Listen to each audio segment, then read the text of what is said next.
and it's terrible. So it really depends on the time of day. Also depends on the airline you're flying into. So I've had to fly WestJet, which is a Canadian Airlines. All Canadian airlines suck. All of them suck. They're all terrible. And all Canadians can agree with me. Air Canada though, They're one of the worst. They're a repeat offender, honestly. One of the worst. Yeah, all Canadian Airlines suck. It was all right. For some reason, Canadian like larger tech infrastructure like airlines and internet are dog shit. And I do not know what the reason behind that is, but they are terrible. So true. I might have forgotten to press live for 2 weeks in a row. Oh, Johnny! We're counting down and you're saying go. What are you? I'm not doing the intro. I'm not redoing the intro. I'm not redoing the intro. I can do it once. We're live right now, okay? We're live. Okay. Hello. Hello, everybody. It's so confusing. Literally, it's so confusing because I pressed the start streaming button in OBS, all right? And the video feed, it goes to like the YouTube live stream. And so like everything's live, like I can see a video, you know, the chat's starting to light up and I'm like, oh, you know, they counted down or something. I don't get it. And so then there's another go live button on YouTube you have to press. It's like hidden in the top right corner. And I just, I don't know. So you think when you start the OBS feed that it means we're going live to the internet? It looked like we were like, okay, I'm having a rough morning here, Avast, okay? I messed up, but so people missed out on us discussing the rain in Los Angeles, but that's the only thing. Yeah. And there's rain. Custa internet fucking sucks. Connor's still in Florida. Custa's going to Toronto. I cut my finger, and I'm a floating head somewhere in black on a black t-shirt and a black chair. There you go. And Canadian infrastructure, Canadian airlines, and internet sucks. Blows. That's it. That's the summary. That was the intro. There's the summary. That's it. That's the summary of it. This podcast people sucks. have been complaining our intro's been too long, supposedly. What? Oh, I did see complaining about the intros. People have been saying the intro's too long. I'll fucking fight them in person. Who are these people? I'll literally I can go grab the comments again. I just passed it. I was just scrolling through stuff and I see it in passing, you know? Oh, yes. So I'm not honing in on it. I'm not like, I'm just saying, I'm just giving you an anecdotal thing that I've witnessed. The intro is my favorite part of Plat chat. Us talking about Overwatch, I couldn't give less of a shit. Like I just want to talk about the rain in Los Angeles. I mean, it's off season, man. Just want to hang out, you know? Yeah. That's right. That's reasonable. Yeah. Make any good bread lately, Johnny? We actually did refeed the sourdough starter a couple of days ago, but I was too lazy to bake it. I've been buying, I have a stand mixer and stuff to make my bread, but I just have been too lazy to really get down and do it yet to like make the bread. So I just keep buying artisanal bread. There's really good bakeries in Miami that ship it up to this area, but I need to actually spend the time to make the bread. You get bread delivered, like individually bread delivered. I'm sure you could. I go to a store and buy it. Okay. That's what I was wondering. Yeah. I go to there's the bakeries that are down south will ship it up to the grocery stores and they'll have displays with their Although when I was younger, we had a milkman that would deliver bread too if you wanted bread. So he'd just deliver bread and milk in the morning. That was a long time ago though. I've never heard of a milkman since like 1950s America. 1950s America maybe had milkmen, I think. So if they had like a Sawyer version of a milkman, like if they had an oat milkman. An oat milkman? Oh, yeah, if they had an oat milkman, maybe I'd do that. Oat milk is the best kind of alternate milk, I will say. I agree. Oat milk is the best alternate milk. I'd agree with goated. 100%. 100%. Why do you prefer oat milk versus almond milk? Because I love oats. Well, almond just kind of, it's too much, you know? It just feels... Sorry. It's not as milky, if that makes sense. It feels like I'm eating, like, it tastes too sweet. It's very watery comparatively. Yeah, it is got a watery. good texture. Yeah. Oat milk has got they've also perfected the textures. And on top of that, oat milk is better for the environment than almond milk. Really? It uses less water and less water. Less water specifically. Almond specifically takes a ton of water. But almond is still, so to be fair, not to dump on other, almond still takes less than like traditional dairy. So if you're drinking almond milk, then yes, you still technically are using less than traditional dairy farms. So you're still doing a good there. But oat milk, God's here. Though it's supposedly the one that's closest in nutritional profile. And the reason I know all this, because I'm insanely soy.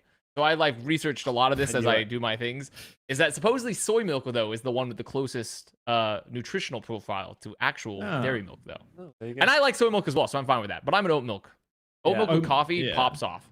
Oat milk with oats. Oat milk in porridge. Goes That's crazy. too much You oat. double oat up. That's up. too many oats. Custa used to be a barista. He There's would know no all way. about this.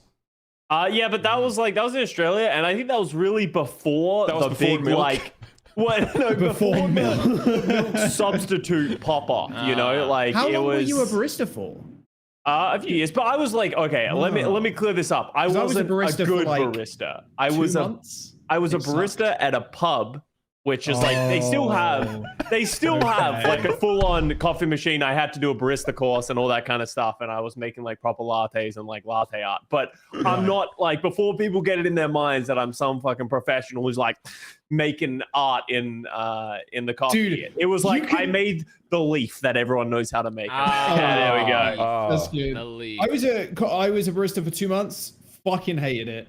What? Shit sucks, bro. Nah, didn't like it. It was People too are busy. very particular about Too coffee. busy. People are really particular. They're like, I remember this one like elderly lady that specifically asked for a specific temperature and then would just drink like the 105.76 degree milk that came with her coffee. I'm like, you aren't going to be able to fucking tell between like boiling and then like 105, dude. People are so I don't get the need to be so particular when you go to a restaurant. Like, if you're going to be that particular, you should just make it at home. Like, it's one thing to have like preferences, but it's other to be like that insane. I don't get that. I'm going to be honest. I like it when I went, there was that one coffee shop I went to. It was called like Bulldog Coffee with the guy that was like super pretentious in Toronto, but because he won like the Barista of the Year award or whatever for Canada. It was a great coffee shop, by the way. Don't get me wrong. Bulldog Coffee, great coffee. If you're in Toronto, go there. Scott, if you go up there, go to Bulldog Coffee. It's very good. But like the options, like he would accommodate a bit, but like it's very clear if you tried to step too much outside your lane, he would be like, shut the fuck up. Like he would be like, wait, yeah, well, like, yeah, because he was like, he's like I'm the coffee man, you know, like I have a wide variety. You can ask for stuff, but if you get too crazy, like, listen, I'm better than you about coffee, and I will It's true. slap You know, like some people come in with the most obnoxious orders and like just like random as fuck things, and it's like that's the place. Not that big of a deal. That is the place. It's good coffee though. It's very good coffee.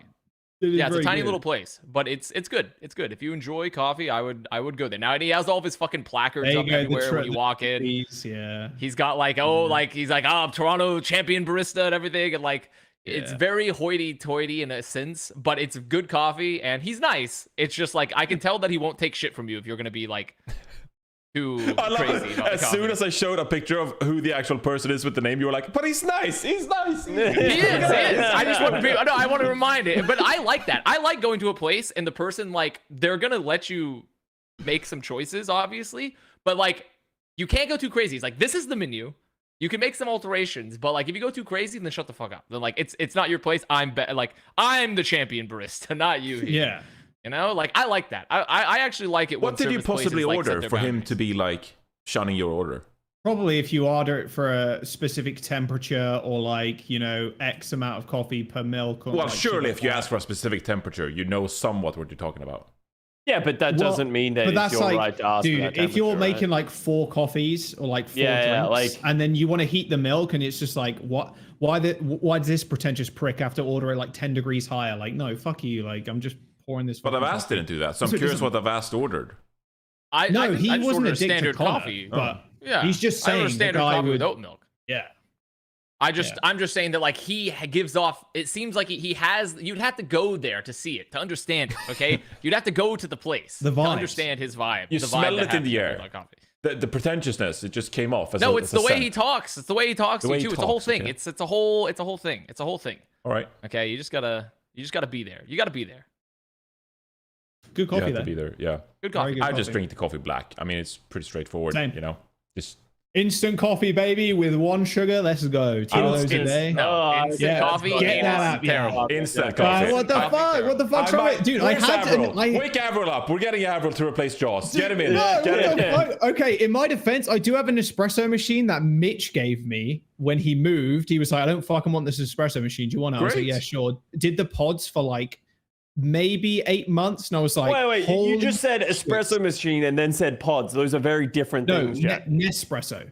Oh, machine. okay. Yeah, with the pods. Yeah. And he gave me the machine. I used it for like about 8 months, and I'm like, holy shit, the amount of waste. Like, Yes, yeah. like the pod, like coffee pods.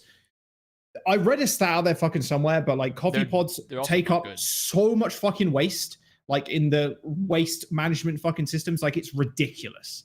Like how much coffee pods are. Keurigs and shit, like them. It's bad. You can recycle them. Well, some you can, and like a lot of coffee machines now are like doing recyclable pods or like they biodegrade.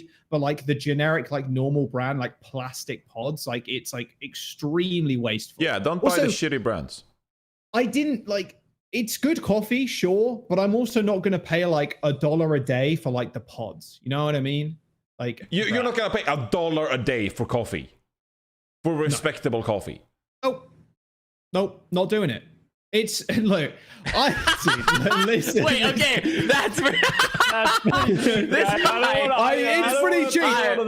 I'm a cheap motherfucker. Okay, I min max. I just min max. Okay, go to Costco. I min max that shit. Well, yeah, Two of those giant tubs. Just being cheap is not min maxing. Okay, just being cheap is not min maxing. I am min maxing my bank account and min maxing my life. Like I buy the giant bags of like. To be fair, I buy like decent sugar, like the raw fucking grain brown sugar. Sugar's probably like the least noticeable increase in price point because it's just sugar. There's no way you can tell the difference between sugar in your coffee. There's no way. Brown sugar is supposed to is the shit that's supposed to go in coffee. The white sugar tastes like shit.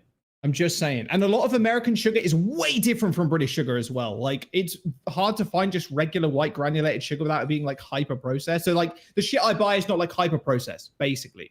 But yeah, I just min max that shit. Like, dude, I don't give a fuck. Like, it's black coffee, baby. I just do 2 of those a day, and I'm fucking on gaming. I'm fucking, pushing rank 1, bro. Dude, I don't give a shit. Gotta buy the whole beans, okay? Gotta buy the whole beans. The whole beans to the grinding. I used to do whole beans, but like then you gotta grind it every single time. It's loud. It's a lot of work. You guys are the grinder. Johnny, I'm on your side. I grind the beans every morning. Okay, I'm with you. I'm on your side, Johnny. It's not like you gotta fucking crank it out in some old school 90s, 50s iron mechanic. You just like you plug it in. One. I even have the steel blender. I just plug it in, 5 seconds, take it out. Yeah, but then like then you gotta clean it, right? Like you gotta get it out because there's coffee all the way fucking through it. Yeah, wait, what? What do you mean why? Because do you have a burr grinder or a steel grinder? If you have the steel blades, it's literally just like this much of like room, and I just like the beans are in there. I grind them. I pour the coffee into the coffee maker, and then I put it away. There's no like hidden compartment or anything. Well, you don't. Why would you need to? You only need to rinse it very occasionally, because if you're just only using it for coffee, what does it matter that there's little excess? I don't know. I would always just feel like I'd want to rinse it out and just like get the old. Yeah, you don't have to do that. You can just. It's only for coffee. You're not putting anything else in there. I don't know. Here's the thing. I used to do it because then it's also like you gotta compact. You gotta do that. Like I used to do all that shit as well, and it's more steps. And I'm lazy, so I went to the Keurig method of like min-max, baby. Chuck a pot in. I water, chuck a pot in, press the button. Coffee comes out in like 2 minutes. I come grab it at some point and fucking done. That's smart. We have a scale here. I am pure min-max with the Costco instant coffee. It's not min-max. Does not grind his just being beans. Cheap. Yeah, well, obviously I'm being cheap. Obviously, I go to fucking Costco. I get half a year's worth of coffee for like $15. What's not to love? That is I'm sure it's the least fair trade coffee of all time. The most conflict-filled coffee possible. yeah, it might be. Yeah, it's the blood diamond of coffee is what's happening over there. I do have a 1.5 year supply, so I'm good. So just signed my lease for a couple of years. So baby, I don't need to go Costa for a while. Can't wait for that. Also, sorry to the people in the comments. I know you're going to hate this intro because I saw the same comments as you did, Connor. See, I know. People they're going to be losing their minds with this intro. They're going to be losing their people. I'm digging up the YouTube comments. They're going to be losing call them out live on stream. If you don't like the intro, just skip it. Like I literally timestamp the intros. Just skip through. You're spitting in Johnny's face for all of his hard work he does. This is the least amount of work I do. Timestamps. Talking about coffee. Where is this? Okay. Last week we just saw the Dave Bautista is actually like the best. Oh yeah. By the way, you guys are still one of the. You guys got universally grilled over your take. Because I'm right. Dude, I'm right, bro. Dave Bautista is a far better actor than The Rock. He is a beast. He is a beast. I like the guy, but I think The Rock has a special place in our heart. The Rock walked so Dave Bautista could run. Okay, True. that's what you need to remember. Sure, right? I will give He's a you. I will give you pioneer. props for that. I will at least admit that The Rock innovated the wrestling to actor pipeline. I'll Thank give you. you that. However, I don't find him a particularly inspiring actor comparatively. Okay, But yeah, I will well, at least admit he's in a. Either is Dave Bautista. Dave Bautista is also not the most inspiring actor. Dave I've ever Bautista's seen. only been acting for like a couple years comparatively. And you guys are saying that he's better Because his than, like, breadth the of luscious work is already career of The better. Rock. His breadth of work is already better. His acting skills are already better. Okay, It's just he doesn't have nearly as whatever. much time in the game. Potato, right? Like, I don't know what you mean. Like, oh, his acting skills are great. Every single role he takes, he says like 12 words in an entire movie. What do you mean he has a because better of the career? different types of roles he's willing to go take. What do you mean? He's the big muscular guy in every. No, he's not. He's not. They're different. You're only just because he is big and muscular does not mean they're always big muscular. The Rock does the same thing. Yeah. No, Dave Bautista was a replicant in fucking Blade Runner, and it had a very poignant, interesting insight. Like his monologue in the beginning of Blade Runner was great. Also, Dave Bautista in Glass Onion was not just big muscle guy. He also was doing an alt-right conspiracy thing. Okay, so with that mind. Okay, that's different. I've ever seen Dwayne The Rock Johnson ever storm the Capitol on January? No, I haven't. I haven't seen The Rock do that. Okay, so that's so still waiting to see that one. And then, yeah, I mean, he did Drax and like whatever. That one was like it was a Marvel movie. I did see a TV commercial for a new Dave Bautista movie that's coming out, and I was quite intrigued actually, because not that I'm going to watch it, but it's a horror movie called Knock at the Cabin, and he's like one of the lead stars, or like top cast in the stars with Rupert Grint, who was in Harry Potter as well. But like he's one of the main characters in like a horror movie, and I was like, what? Like The Rock would never do this, obviously, because that's the thing. Dave Bautista does roles that Rock. What he said, Rock just doesn't go do anything. Here's my problem. Is like he is definitely doing a good job. He's on the right path. He's doing more things. He's expanding. But you cannot just say like he's only had minor roles until very recently, right? Like he's only really started to get major roles in movies. So I think you can definitely make the claim that he is a better actor and he has more versatility, but we've barely even seen him. Like, like people are dying on this hill. We have 11 Fast and the Furious movies that we can go through for the Rock. What is that even supposed to mean? I don't even know what you're trying to say. I'm just trying to piss off as many people as I can at this point. What? I don't even know what the hell that's supposed to mean. I don't even care about The Rock. People are saying that The Rock is a better like action movie kind of actor, but I could see Dave Bautista like surpassing him in like quality of work. Easy. Yeah. We just need them in a film together, and then we can find. Honestly, I think that could, if they were to film together and it was like a potentially good. What I want to see is they did like the Expendables where they got all the old head movies, like action movie stars like Sylvester Stallone and like Arnold Schwarzenegger and all of them came, and they made a really terrible shit movie, but it was fun because it was all the old like action stars together. They were just still like insanely jacked because they're all still on steroids. And then and it was just a fun, good movie. I want to see that with like the new age action stars potentially, and like just get all of them together. But I don't really know, like action isn't as big as it used to be. I mean, like, you literally just add Dave Bautista to Fast and the Furious, and that's it. It's like The Rock and Dave Bautista. But Vin Diesel's also, I guess Vin Diesel is new-ish comparatively to some of them, but like the Expendables was like Sylvester Stallone, like Brock Lesnar, like Arnold really old, it had Jason Statham, you know, like Dolph Lundgren. Like, I mean, I guess, and then like Terry Crews, you know, I argue Terry Crews is like a little bit like younger than that, but you know, I don't know. There's not that many like newish action stars, I guess, compared to like the meathead action stars. I guess it's falling out of favor. Yeah, where's our meathead actors of the 21st century? Falling out of favor. We need a meathead film, is what we need. A brand new meathead film. A new Expendables, yeah. Furious 11. The meathead film. Well, talk about Overwatch. Sure. Why not? We're getting on top of Fast and Furious. I mean, it says that the time is 10:41, but we technically only been on for like 15 minutes. So it's only been a 15-minute show talking about. I guess that's fair. Coffee and that's fair. Yeah. Well, in that case, let's we can move on. Let's talk about. You want to host? Go for it. I saw the menu. Saw the menu recently. Anyone see that film yet? Yeah. Oh, you meant literally the menu. Oh my god. I thought you meant the rundown. I thought you meant the rundown. No, not the run-up show. Okay. Movie the menu. No, never. Okay, well, we can't talk about that. You tweeted about it, yeah. And I was intrigued. Fun film. What else? I mean, we don't have to do movie talk. We could move into let's do Jack's new video. Dude, what should we spend our competitive points on in Match? What the fuck are we spending the competitive points on, dude? I have 15,000 of those motherfuckers on one of my alt accounts. Give me something to spend them on. Give me red tiger camo from Call of Duty 4 on my M16A4. How about that? Thoughts on that? Red tiger camo. That skin did slap. 150 headshots on the gun.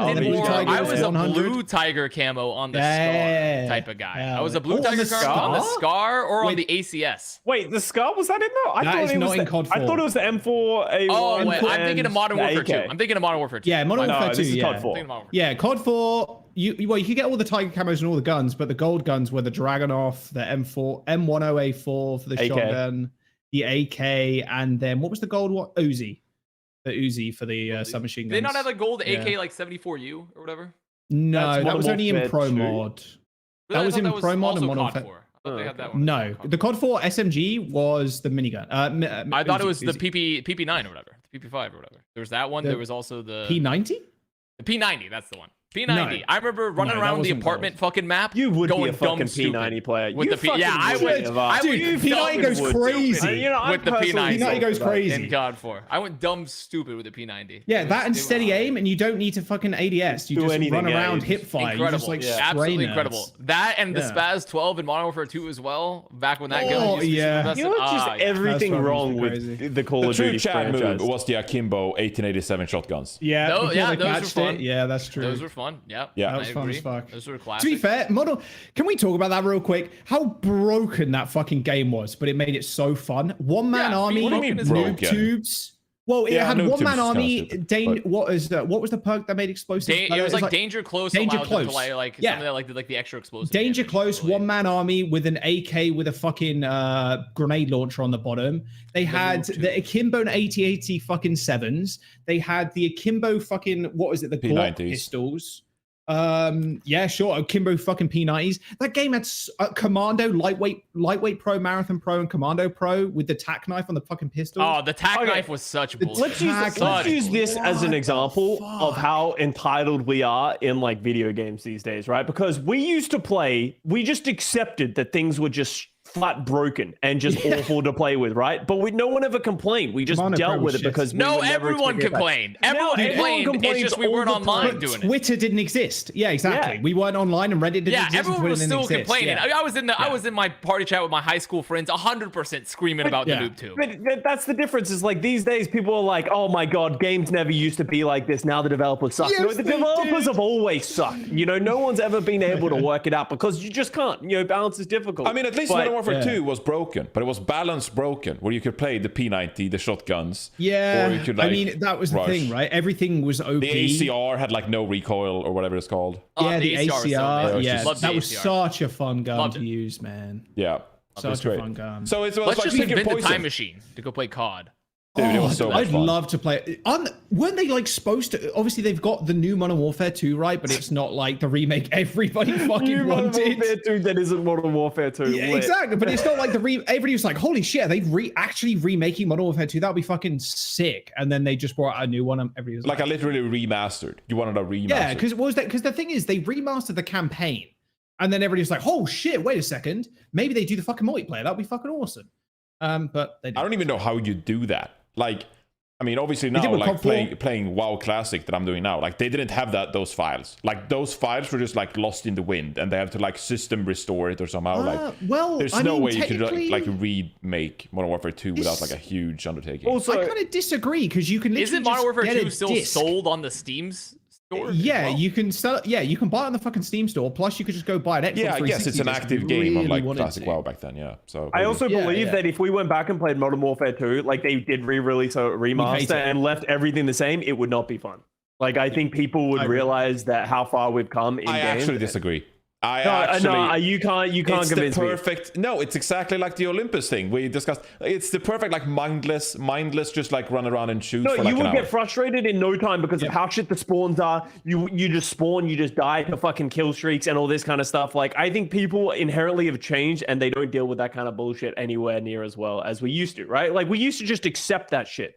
But I don't think we do that anymore. And I think we look through in the past with rose-colored glasses because they were the good times, but I don't think it would hold up anymore. I'd rather deal with getting killed by kill streaks and no noob tubes than having to deal with roadhogs and sojourns for like 2 months straight without anything happening to it. I mean, biased opinion. Yeah, but like, biased opinion. I work with Overwatch for a living. we weren't used to patches back then at all. Do you guys remember? Oh my fucking god! Like, it's going to show all of our ages at this point. But do you remember when there would be like updated versions of the game, but like they were just on different discs? We did like patches on the fucking disc. You know what I mean? Like that shit. We're long gone of those fucking days. I don't even know what you're talking about. I'm enjoying like the chat right now, the live stream chat. It's like a battle between like, let them cook, let them continue, come on. And the other part's like, please talk about Overwatch. It's just like We're definitely pushing the boundaries of what we can do with an Overwatch podcast. Hey, technically, Call of Duty, Activision Blizzard title now. Yeah. So, you know. Yeah. I add one more thing. I add one more thing. Avast, talking about the menu. This actor, am I the only one who don't like this actor? Who like keeps seeing her in movies and shows all the time, and I'm just like, I don't like her. What? Really? You don't like her? Why Every not? time I see her in a show, I'm just like, why is she You here? didn't like her in Queen's Gambit? I like her work. I'm sorry, I just don't. Is that Queen's Gambit? What's the reason? What's the reason that you don't like her? The reason how do I put this? He didn't think this far ahead. I don't know. I don't know why, but to me, she just like breaks the fourth wall in a way, and maybe because I have this like built up like now, like I don't like her work, where it's just like every time I see her, it like snaps me out of like me watching a TV show to like just why is she here? What, and, you like, think she's always staring at you? No, but you're like, not that guy, pal. Not into you, Johnny. I'm just like it takes me out of the TV show. Like it's sort of almost like sometimes you watch an actor in like a new show, and you just like associate them with a different show. You associate them with a different movie or whatever, and it kind of like breaks the immersion because you don't really believe the actor. You don't really believe like the actor is playing the role.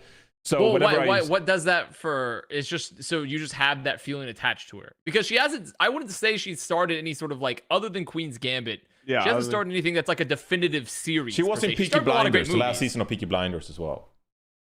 Is that what you're a Peaky Blinders head, and that's what did it? Is that? I don't think she was out of place in Peaky Blinders though. I think she fit the bill pretty well for like the pin-up, you know, like mafia. All of her big movies are good. Yeah, all the big movies are good. The Northman, Last Night in Soho, Witch, The Menu, all fantastic. Even Split, which was objectively, I don't think was an amazing film, but it was fun. I just wanted to get a vibe check if like Anya Taylor-Joy is like universally like appreciated and beloved. If I'm the only one who's at my TV, like can I see less of her? So I guess I'm taking the undertaker. I think most people like her. Yeah, I think you're on the outside for this. Okay, I just wanted to get the vibe check. All right, good to know. Well, we can move on now. Someone translated, Johnny, can we please start talking about Overwatch? Google translated it in Swedish. No, I understand now. We must speak about the Overwatch. Yes. They've broken through the Swedish barrier. All right, here we go. I want to start with this today, and it's a topic like usually we talk about like the transfers, the players leaving or joining teams, whatever, talking about OWL teams, whatever. But today I want to talk about some of the OWL players, former OWL players who joined Maryville Esports, and it turned into a bit of a conversation on Twitter yesterday. Admittedly, I've not been totally kept up to date until this morning, so there might have been a few more replies. But it basically kickstarted this conversation that like this is quote unquote, that's not the right word, but like unfair that Overwatch League players are now going into the collegiate scene. And competing with players who are obviously like amateurs or like trying to break through in some capacity. I wouldn't say it's unheard of, but it sparked a conversation that was really weird in my opinion, because I don't see any problem whatsoever that like Overwatch League players are now choosing to compete in collegiate rather than contenders and tier 2 instead. So I just wanted to get a vibe check. Do you guys read into this anything at all? Jaws, your camera is totally fucked. I did. What the fuck? You can see the cut on my finger. What's like your stance on collegiate versus contenders moving forward? I suppose. Oh, I'm just blood. Oh no, there I am. I'll go first because this is, I read a comment that was kind of true. It's like I see everyone reacting and getting upset that people are getting upset about this collegiate thing, but I haven't really seen a lot of people genuinely upset in the collegiate scene about this happening. It feels like a very small number of people actually complaining. I have no idea why you would ever complain about a player going to collegiate. This allows a person who's gone from Overwatch League, who probably, none of these guys are, if they're signing to collegiate, they probably didn't have a good Overwatch League offer. So they were like, well, I'm just going to go to collegiate. I can get a degree. I can start preparing for my future. I don't understand why anyone would get upset at that. And if you are saying it's like, oh, they're just going to go in and win collegiate, it's like, okay, yeah, they're going to dominate. They have an incredible team, but do you think these players are coming to collegiate to prove that they can win collegiate? Like, I don't think these guys are probably going to win collegiate. Is that going to be this massive thing on their resume that's going to get them into the Overwatch League in the future? Probably not, right? Because the collegiate competition hasn't gotten to that point yet. Maybe these kind of players signing will start boosting the collegiate scene, and we'll start to see contenders, players, and teams move more towards collegiate, which is a net positive for the ecosystem as a whole. So I don't understand where any of this negativity is coming from. Congratulations to all these guys who are hopefully going to be able to get a degree. One last thing. I saw someone be like, oh, they're just going to not try at college and then win collegiate and then leave. And it's like, why would you? Congratulations, you won collegiate. That's good. But why would you not? That's just a bad life choice. At least if you're going to be in collegiate, get a degree. You know how expensive tuition is? So I don't understand it. Yeah. I mean, seems like the comic of the dude putting up. I think I saw one negative comment. I saw one negative comment. I think that's what everyone reacted to. And to be fair, I don't think I have been guilty of that in the past too. I think so. I think it's definitely something that one of those things where you have to work on your bias. And this includes myself. Sometimes you see a comment and you're like, I can't believe people are saying this. And by people, it's one dude. Yeah. It's one guy. You've been one guy. Oh, so literally you 15 minutes ago. People are hating on our intros. No, I didn't. No, that's fake news. That's fake news. That is fake. I saw them too. I didn't say they were. I said people were getting annoyed with the intros because of how long were they. And you literally just read the live chat of people getting annoyed with the intro. So you're twisting my. This is the lame stream media here. Actually, but I do think that collegiate is, in my opinion, also as another fact check, how many currently active academy teams are there? I think there's one if you include O2 Blast. Essentially, because T1 is maybe returning. We don't know if T1's coming back because T1 released its roster in Korea. And I don't know if they've announced a new one yet. I don't think they have. So the reality is also the academy system is fucking dead. It's gone, obliterated, smashed to atoms. And tier 2 in general in esports is generally I mean, there's even some controversy right now in Valorant with how they're doing their tier 2 system because they have directly invited a bunch of teams that didn't make franchising, even though there's all new rosters. It's been several months since competitions occurred. And a lot of the reason that could occur is because these organizations, and a lot of orgs even said that, is that they've invested in the ecosystem, right? So they're getting invited to go to these events because it's really hard to keep people invested in tier 2 esports. Even tier 2 esports, or not tier 2 esports, not calling Valorant tier 2 esports, but rather the tier 2 system of esports. Because it's really hard to see sustainability in that. And it's not a uniquely Overwatch problem. It's the same problem with CS. There's very little sustainability. And even though they have an open circuit, it's just a money pit, And so I think the reality is for contenders, and I've already said this, I think about a year or two ago, honestly. But I think it should just be collegiate should just be tier 2. Yeah, agreed. I think contenders and collegiate should just be tier 2. It makes the most sense. There's a reason that collegiate invest in it, regardless of returning a profit, right? Yes. Yeah, I don't know exactly how. Because I'm not that familiar with the college system because I never gone to college and with different country. But I don't know how that it would exactly work if people wanted to compete in tournaments that they couldn't go to college. If they weren't old enough or maybe they had already gotten a degree of some kind. I don't know how all that would work. But I mean, colleges, that's not an age-based thing other than because technically you can go to college anytime you want, realistically. But say you can't join Maryville Esports and be like, I don't want to go to college. No, you couldn't. I mean, I think Tree, one of the players, he's 15. Yeah. On this collegiate team, and he tested out of high school to go join to go. So he literally got his GED early, the high school diploma essentially, to go join his collegiate roster. Wow. So Good for Tree. Which is actually, I actually think one of the coolest things about this particular initiative is that they identified a player that's a unique talent. That's like a good player that's going to rot in the current tier 2 system, and said like, take your GED, get out of high school, and come join a collegiate team early. And you're going to be in college at 15, playing for a team. And like, it's kind of fucking crazy when you think about it, because it's like, not only is it like from a competitive aspect, but also from like an academic aspect of like, he's going to be, I'm assuming he's going to be taking his freshman basic courses at 15. Which is pretty cool. That's a very cool, and that's also awesome, like right? a really, yeah, it's a great initiative from them, honestly.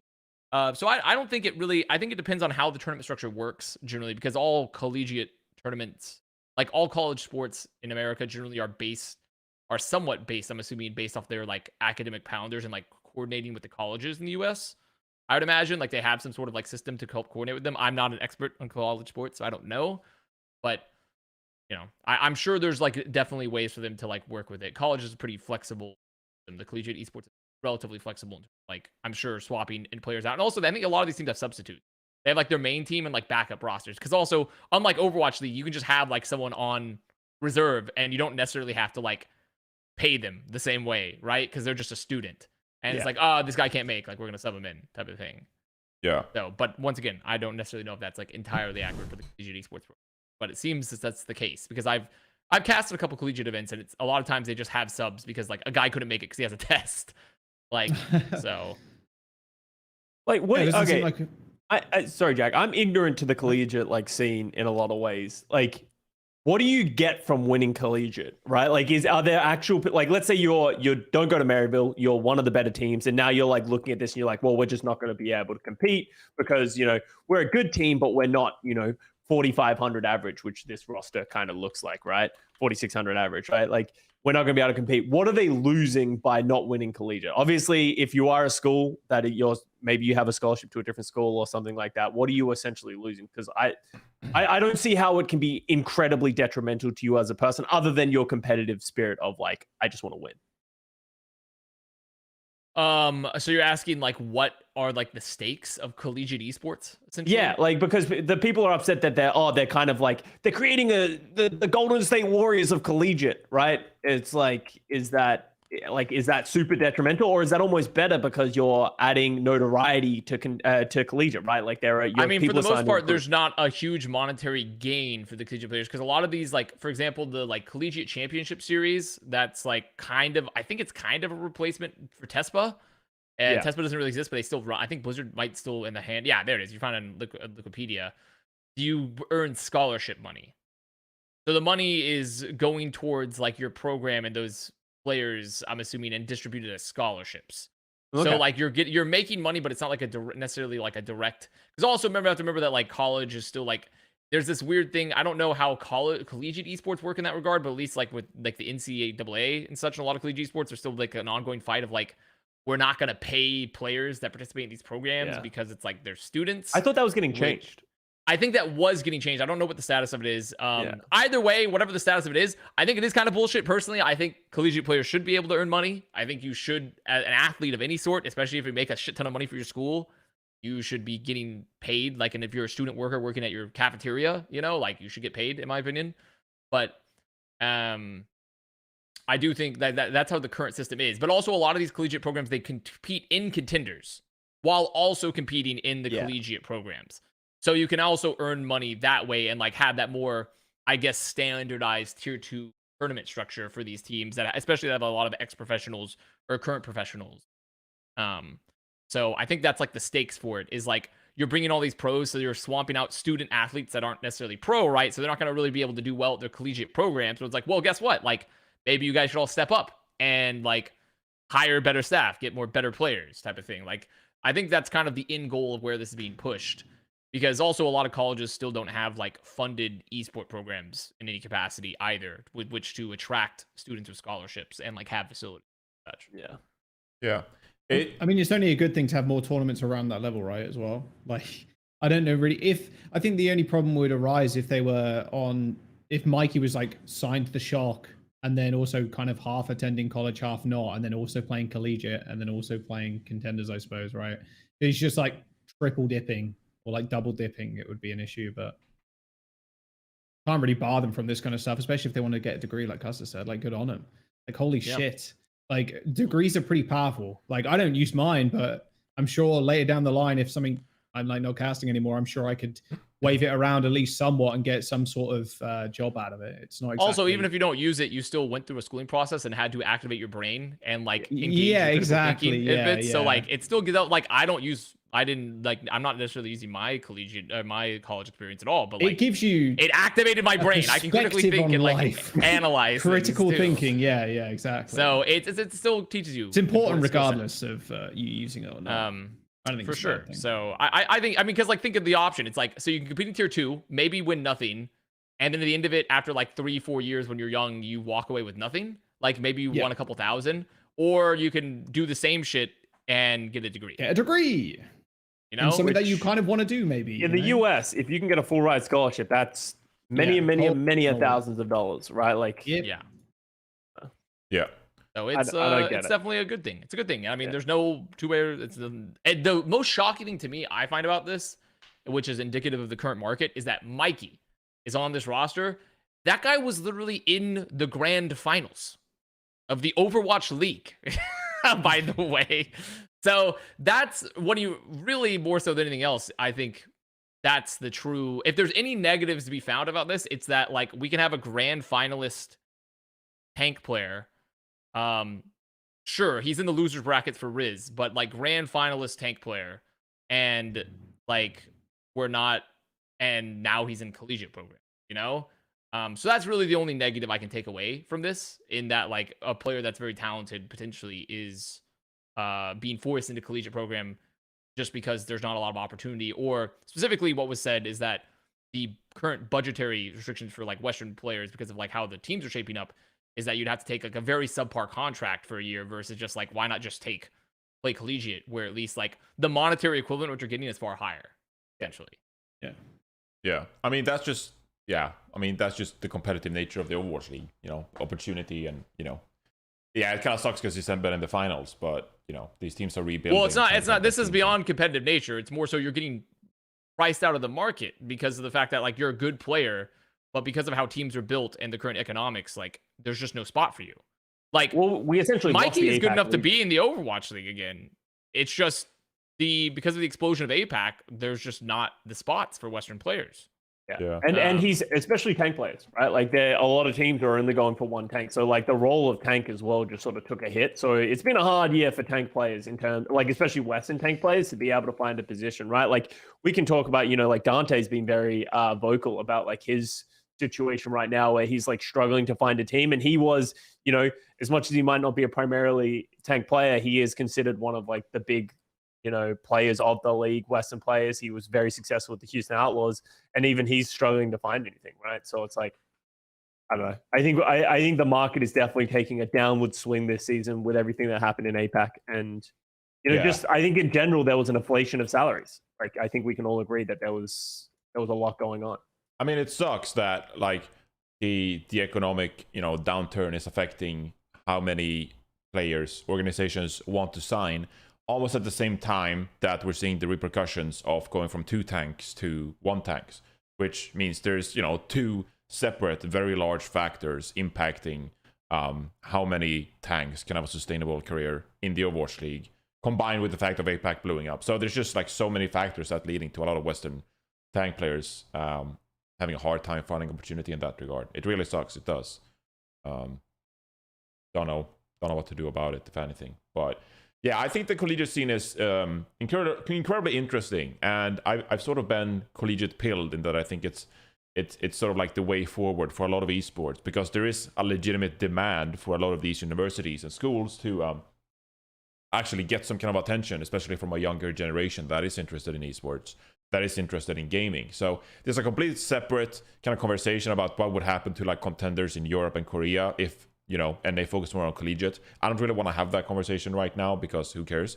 But I do generally think that it's interesting that, you know, universities like Maryville, for example, like there's a legitimate demand in that they want young folks to commit to their school, and esports and competing in Overwatch esports is one way for Maryville to stand out and gain a reputation for having people commit to their school and join them. So unlike regular NA contenders where it's like this tier 2 organization, if any organization at all, is picking up these players and is now relying on like sponsorships and generating revenue for tier 2 Overwatch, like there's less of a natural demand there, and it's harder to make that work. So if colleges want to step in with funds to help out the ecosystem, I think that's a very attractive kind of like way to build your ecosystem and support some of these young folks. Like they're a natural way for money to come into the ecosystem. So I think Collegiate in that way is the way forward for a lot of these tier 2 scenes in North America specifically. So seems like we're all in agreement there.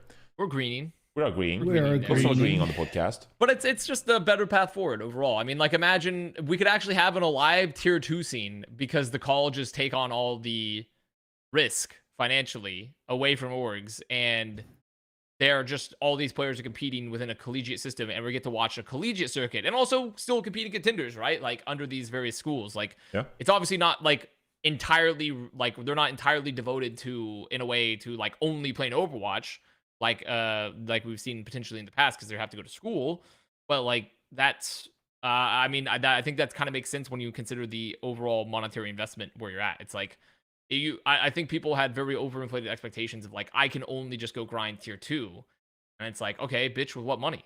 Like where's the money to go grind only tier 2? And it's a system that allows you to still grind, but also can do other things and still keep the level of competition high, I think. I mean, they have coaches and staff and things like that. So I think this is the far better system for honestly almost every esport up until the point where it gets to like you can actually have like a true dedicated tier 2 league, but even like tier 2 professional sports. Like I remember 2018 Player Summit, they brought in a professional baseball player, Trevor May, talk about how when he went through his minor league circuits in baseball, which, those players, when you get to MLB, you're making millions and millions of dollars. Obviously, it's a smaller sport. It's decreasing in size a bit, but it's still very big in terms of the amount of investment and interest and they have to sleep on couches, and they got paid like $12,000 a year, I think like that's just MLB tier 2 right there. Yeah, that's essentially just tier 2, And I think esports is nowhere near big enough. We're actually seeing a shrinking like across the industry of esports already. Like we're taking steps backwards before even taking steps forward. Like I think there is a lot of people who believe, I should be able to make it as a tier 2. Like there are very few esports that exist where T2 is sustainable. I would say League of Legends, maybe like that with their old infrastructure. But other than that, I can't think of a single other tier 2 setup that is like a livable full-time wage unless you're just going to slum it and do it for cheap and stuff like that. And as you said, CSGO, they have open tournaments, but realistically you very rarely qualify through those, right? Like you have to be an anomaly to get through that. And then once you get to a big enough point, right, like these tier 2 teams never get big enough, the best players just get poached and go to the T1 teams and stuff like that. So it's just, I know a lot of contenders, people are shaking their fists and be like, Blizzard support tier 2. And, I think that they've definitely taken a big step backward. They could definitely invest a little bit more. But I think expecting to be able to make, $30,000 a year for every single contenders player is unrealistic. Yeah, I think there's some frustration there as well because like the tier 2 scene and like, how far do we want to go on this topic? But like it's also like different all the time, and like they keep changing the tournament formats. They change the format, and like it's just all over the place to a big degree. So I think there's some frustration from the players. There's just like, what are we doing with our scene? Because it's just all over the place. But yeah, I mean, it's very hard to make a tier 2 scene work. I think the average salary for the G League, which is basketball, I think it's like $40,000 per year. And that's for the second biggest sport in America behind football. And D League players like go to their league, right? Like they go to the NBA eventually. Like some of them sub in for those kind of guys. Like they are very good at what they do. They are very like adjacent to the NBA in a lot of ways. But so it's tough. Maybe a collegiate is a way forward to get some of that support, to at least get some money in the ecosystem to support the tier 2 Overwatch players. Because the truth is that like even though there's not a ton of money in there, like the tier 2 scene is still pretty important to Overwatch because it keeps going during the off season, and there's a lot of up and coming stories and players that are within the tier 2 system. So we definitely want to see them stay around and be able to compete professionally at a reasonable rate. Anyway, well, it's just yeah, go on. No, Joss, go on. No, I was going to say, like, it's just like any kind of sport or whatever. You can relate this to almost anything. Like, the population of tier 1, this goes for fucking broadcast talent too, and like producers and like everybody behind the league. How many people are at the very top? Not many motherfuckers. And then you go to tier 2, an even wider pool of people like casters, observers, fucking producers, players, obviously. And then them not having multiple ways to try and continue to compete is like a bad thing. So like collegiate contenders, and like, I don't know if people still run other kind of tier 2, tier 3 tournaments, whether they're invite or open circuit, I don't know, but anything that allows people to compete and do what they love and just obviously not earn a living off of it, but like potentially get there is only a good thing, is only a good fucking thing. Like, I agree with Connor though, the collegiate it pretty much should be tier 2 at this point, but it's a little difficult because of Korea, China, obviously, but Europe as well. Yeah, various regionalization. I'm specifically talking for North very America. Different. Yeah, of course. But North America is the only way that it makes sense. Yeah, I do agree with you that it would make sense for them to kind of merge that. But honestly, it makes sense. But I think I'd rather have them separate so they can compete in both, because it's more opportunity for players that have fucking skill. And again, same goes for broadcast talent. No. I'm not even saying they should be. I'm not saying that they should be one and the same. I'm simply saying that, like, what I guess I didn't elaborate this, so it's not fair. You can't extrapolate my entire thought based off two sentences.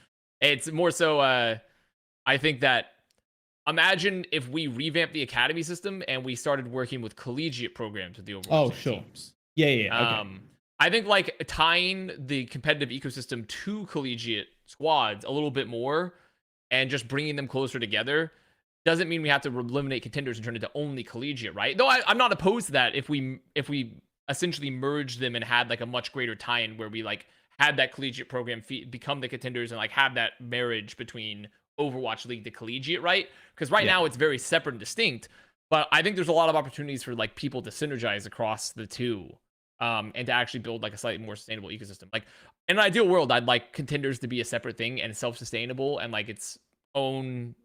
It will not necessarily self-sustainable because it never will be, but rather its own circuit. And then we have collegiate separate, also operating, and some marriage between that. But like, I just want to see potentially if this seems like the path forward, which it does to me, maybe we have some greater collaboration between like Overwatch League and collegiate to like kind of build that gap and build the ecosystem. But we'll see. There we go.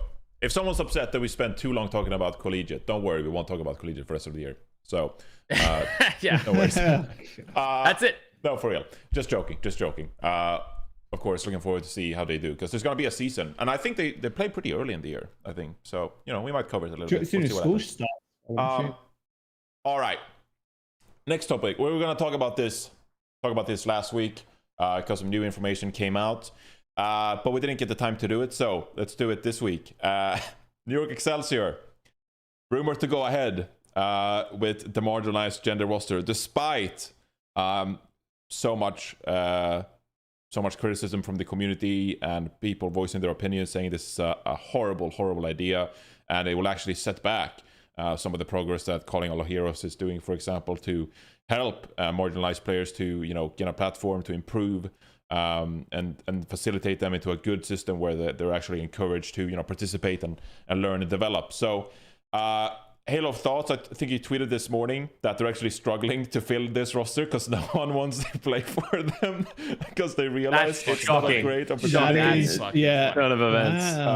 That's fucking funny. But I just want to start off, and I mean, me and Custa, we hammer this point all the time, regardless of whether it is a marginalized gender roster or it's an average Overwatch league team that's or below our average Overwatch league team, that like you can't hate on the players because there's going to be, regardless of what happens with this situation, there are going to be players who accept these offers because they're going to make money, they're going to play Overwatch professionally, and you can't blame them for taking that opportunity in this case, the organization. Like, what are we doing? What are we doing?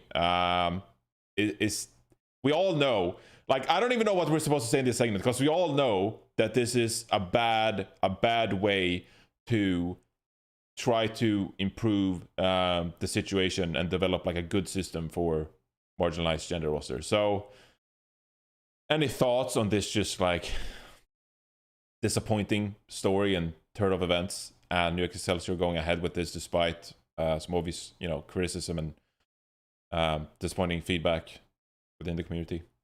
The more the time goes on, the more I believe in what Avast was saying when we first talked about this, like a month ago. I'm glad you brought this up. Yeah, a month ago, because it seems more and more likely that they're just trying to be cheap, and that this is their easiest way to sort of have a positive impact in their own minds, even though we all know it's a stupid idea, while also paying people very little. It's if they like. It makes no sense why you would go for a marginalized roster. Everyone is saying it's a bad idea. You're only going to get hate for it. There's just nothing good that would come out of it. And I just don't know who's at the helm and who has been like, yeah, we should keep going with this after all the negative sentiment. Literally, if they just signed a roster that like, contenders team, people would be fine and people would, move on with their lives, right? But like they just dying on this hill. I don't get it. There's been a lot of discussion. I was talking to Avast about this before, the thing of like, are they trying to also like, maybe they're struggling to sign players regardless of the marginalized roster because they are one of the teams that are using this like annual salary stuff to like pay people less than, 55,000, that is the minimum salary. But if you only compete for, you're only contracted to the team for 8 months, you can pay them, 2/3 of that 55,000. They're trying to do that even as a player, regardless of the marginalized, roster, regardless of the quality of roster they're putting together. That's not that much money in the grand scheme of things to join a team that is probably going to be last. So I think they're just going to struggle to sign anyone at this point. It's been said before, but it's worth reiterating. Maybe just try and help the Calling All Heroes program and sponsor a team in there. Dude, that would have been such an easy tell. If you're genuinely trying to help. Yeah. Dude, you could have. There were so many other Overwatch League teams that like supported and signed a team and there were so many like unsigned teams like in that tournament, and you could have helped support one. It would have been such a low lift as well, like in the grand scheme of things. Like and everybody would have been like, "Yo, Pog, that's sick!" Like all the other Overwatch League teams that picked up a roster or helped a roster out, like everybody was like, "Oh, that's really cool." That they're doing this for Calling All Heroes. Why couldn't NYXL do that? I wonder why. I wonder why. Scott's already taken the smug air out of my smug balloon. I'm sorry, I stole your. I can't even be that smug. Can't even be that smug anymore. He's stolen the thunder from me. So yeah, I mean, I feel very bad because I know people at the NYXL organization that are not in charge of making these decisions, and they're going to get turbo shat on. It's going to be like the LA Storms, but only poo raining upon them for weeks at a time.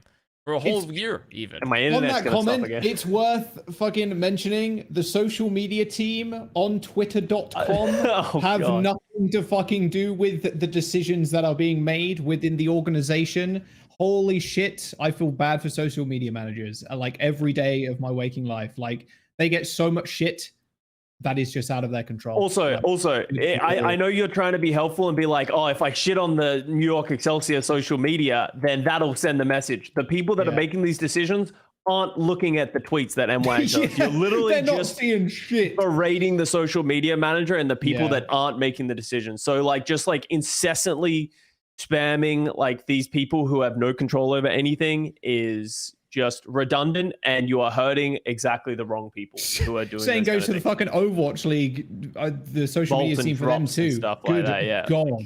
Like I met them at grand finals, and they're like the loveliest human beings on the planet, and I'm like, you guys must have like adamantium thick skin to deal with the shit that you deal with. And the same goes for like any team in this situation, NYXL's social media team.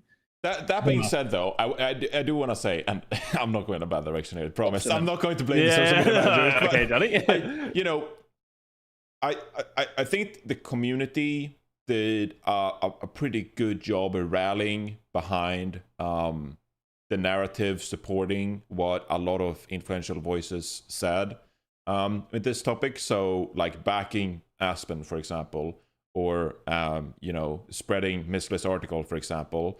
And even though like you shouldn't just tweet directly at New York Excelsior social media team, voicing your opinion when it comes to matters like this is a way to create a conversation and a topic that is really important to talk about.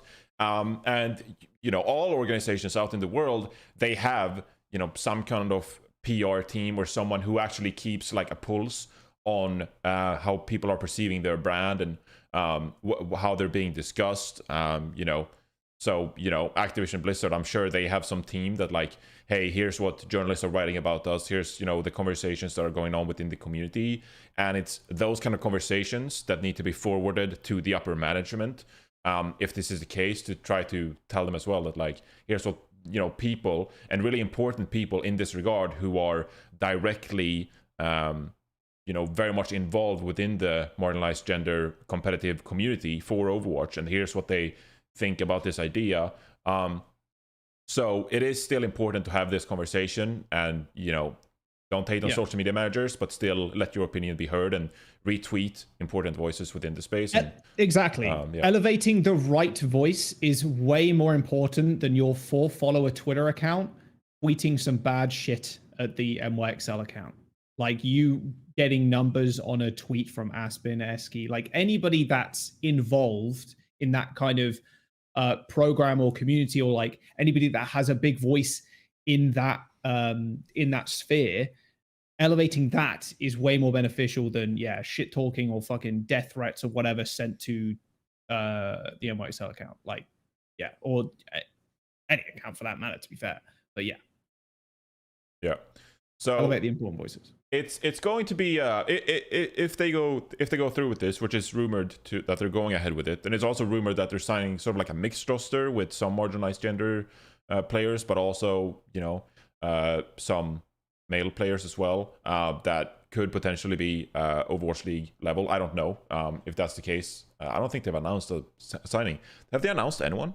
No, nothing's been announced. Yeah. But I mean, I'm not expecting to hear anything soon. So yeah. So I if I get re-signed for the upcoming season of the Overwatch League, I've just given it some thought, like how would I actually approach this situation? And, I thought you were joking as like a player. I'm like, well, go you, Johnny. No, if I get re-signed as talent for this upcoming season. Hey, if no one's signing, there's an opportunity. I'm back on the menu, boys.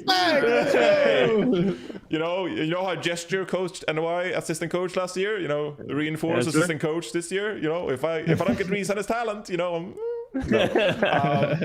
No, but I've just thought about like how would I approach my analytical job in that degree, like when I talk about New York Excelsior, for example. And I think it's really important to keep in mind that whenever New York Excelsior does announce players, and if they go ahead with this idea, it's just like, please don't hate on the players for taking this opportunity to participate in the Overwatch League, for making money playing Overwatch for a living, and pursuing a dream of actually finding success in the Overwatch League and finding some kind of success there. So don't hate on the players, because I think they're just getting the bag. Yeah. Well, some kind of a very tiny coin purse. A tote bag. A metaphorical bag. It's a little purse. A little plastic bag. Yeah. Who knows? So yeah. I wonder where this roster even goes if like they can't complete their initial mission and they have to go like mixed roster. Like, imagine you've gone to the point where you're actually, especially when some players are choosing like, I'm just gonna go to collegiate instead, like, which, because based off some of the dialogue heard around the Maryville players and such, with players like Mikey, it's like, yeah, the offers were just so tragic that like we just said fuck it, we ball, we're gonna go collegiate, right? And if that's like an option, like imagine where a roster that's so like their vision for the roster is so tragic, and like the way their management is so tragic that like they're forced into a corner where literally they can't attract anyone to like sign. Like imagine what happens there. Like I'm morbidly curious about what occurs to the New York roster, because I'm like, if some of the best prospects that you could get are choosing to simply just leave, and go to Collegiate because you're such an unappealing destination. Like, what does this look like by the end of the offseason come the next season? Like, what am I gonna be seeing here? Am I about to see like some absolute legend of the game? Are they gonna get like Evil Toaster and Steve-O on this roster? Like, what's like, I need to know like what's going on there. I just want to see it. I can't even conceptualize it because I'm sure there are people, but like when some of the best prospects that probably haven't been signed and will not be going to that, like for the availability is like, and you're probably not going to be getting like, I imagine you probably won't get too much Korean talent necessarily, but like who knows? Oh no, like I think it would be.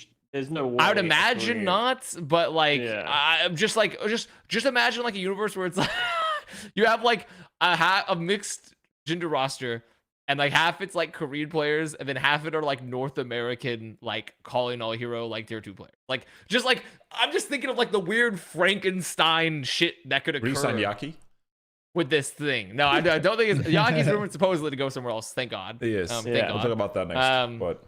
But like I just like I don't know. I'm morbidly curious, and then where it's gonna end up. I just want to see. I really just want to see. Yeah. If you want to give the organization the benefit of the doubt, if they actually care, I think there are a few clues to actually watch out for.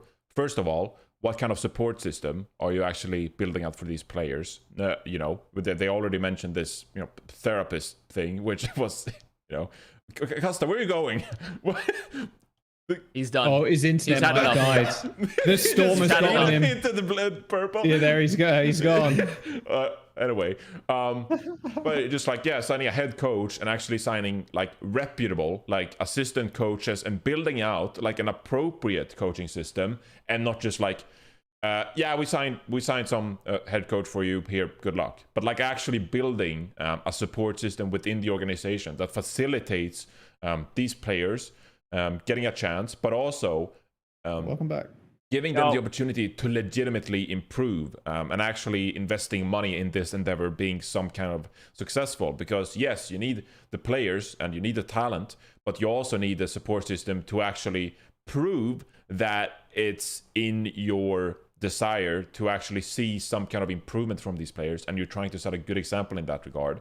The second thing I'd look out for is how much content they're actually creating around these players, because this is an amazing opportunity for an organization to try to set an example in building out stories for marginalized gender players who perhaps have had a bit of a different path leading up to this place to begin with, share their story of how they got here, share some of the things that they've had to deal with as they've gone on this journey to actually become a professionalized marginalized gender player.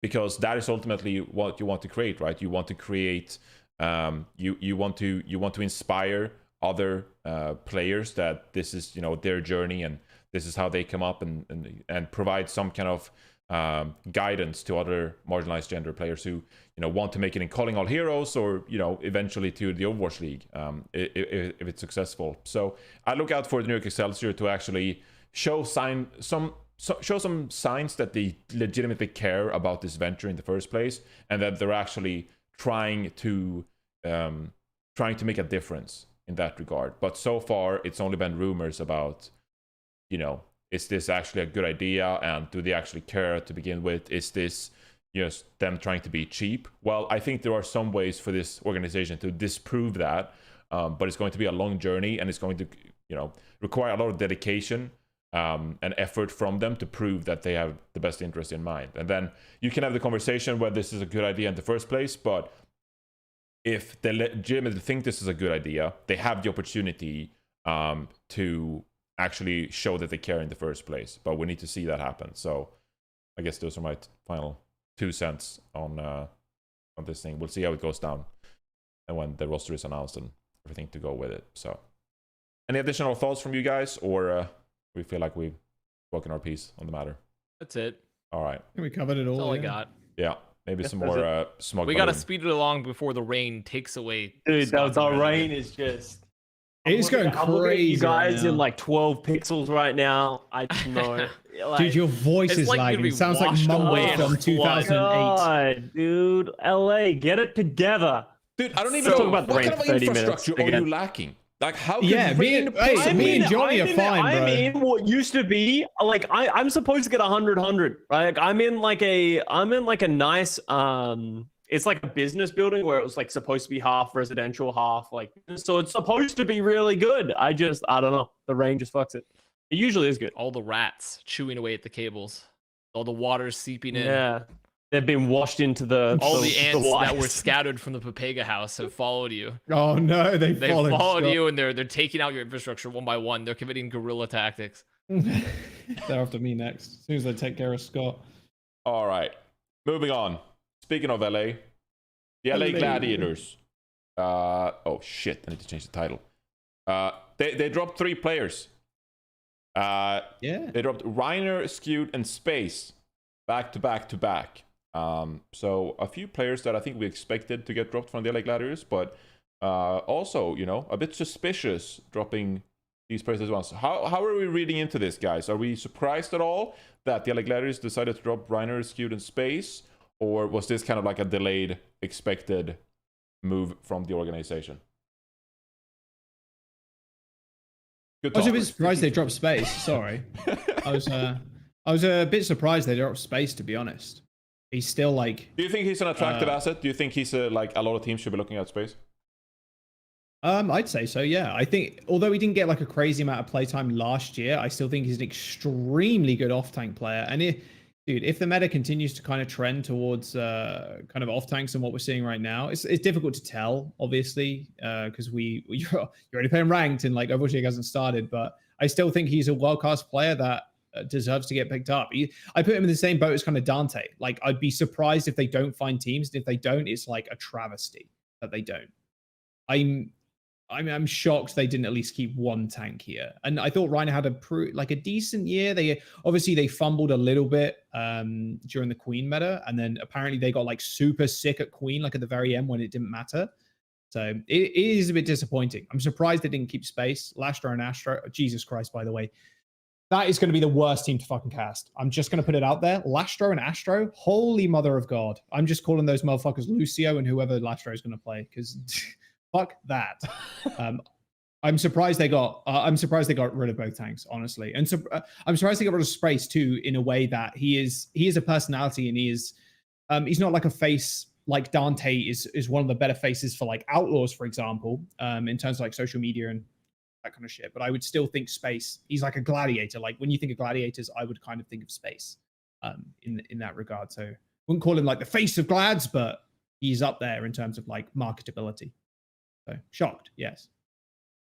I think it's an interesting idea of what's happened to the Gladiators, because I think they've lost a lot of their pulling power, it feels like. Obviously, we won't truly know until we see what finalized roster they come out with, but I think we're never going to truly know what this looks like until then, because I think Lastro was a great player, but I think losing Shu to the Houston Outlaws and then gaining Lastro, I love Lastro, but I think Shu is one of the best to ever do it. So it's like, does that mean that more players are wanting to come to the Gladiators? Are they struggling? You know, there are players that are like rumored or, you know, we think would fit well, right? Like Kevster, and then you add a Kai as the hit scan, and then you have Yaki as like another DPS.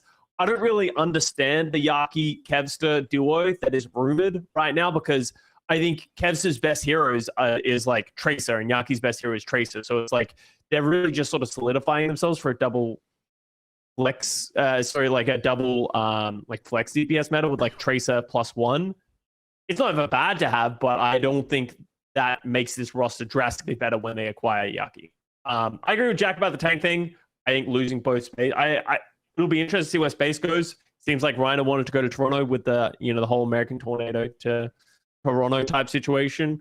But then who's left on the market who's going to fit this Gladiators team? I imagine they already have people lined up.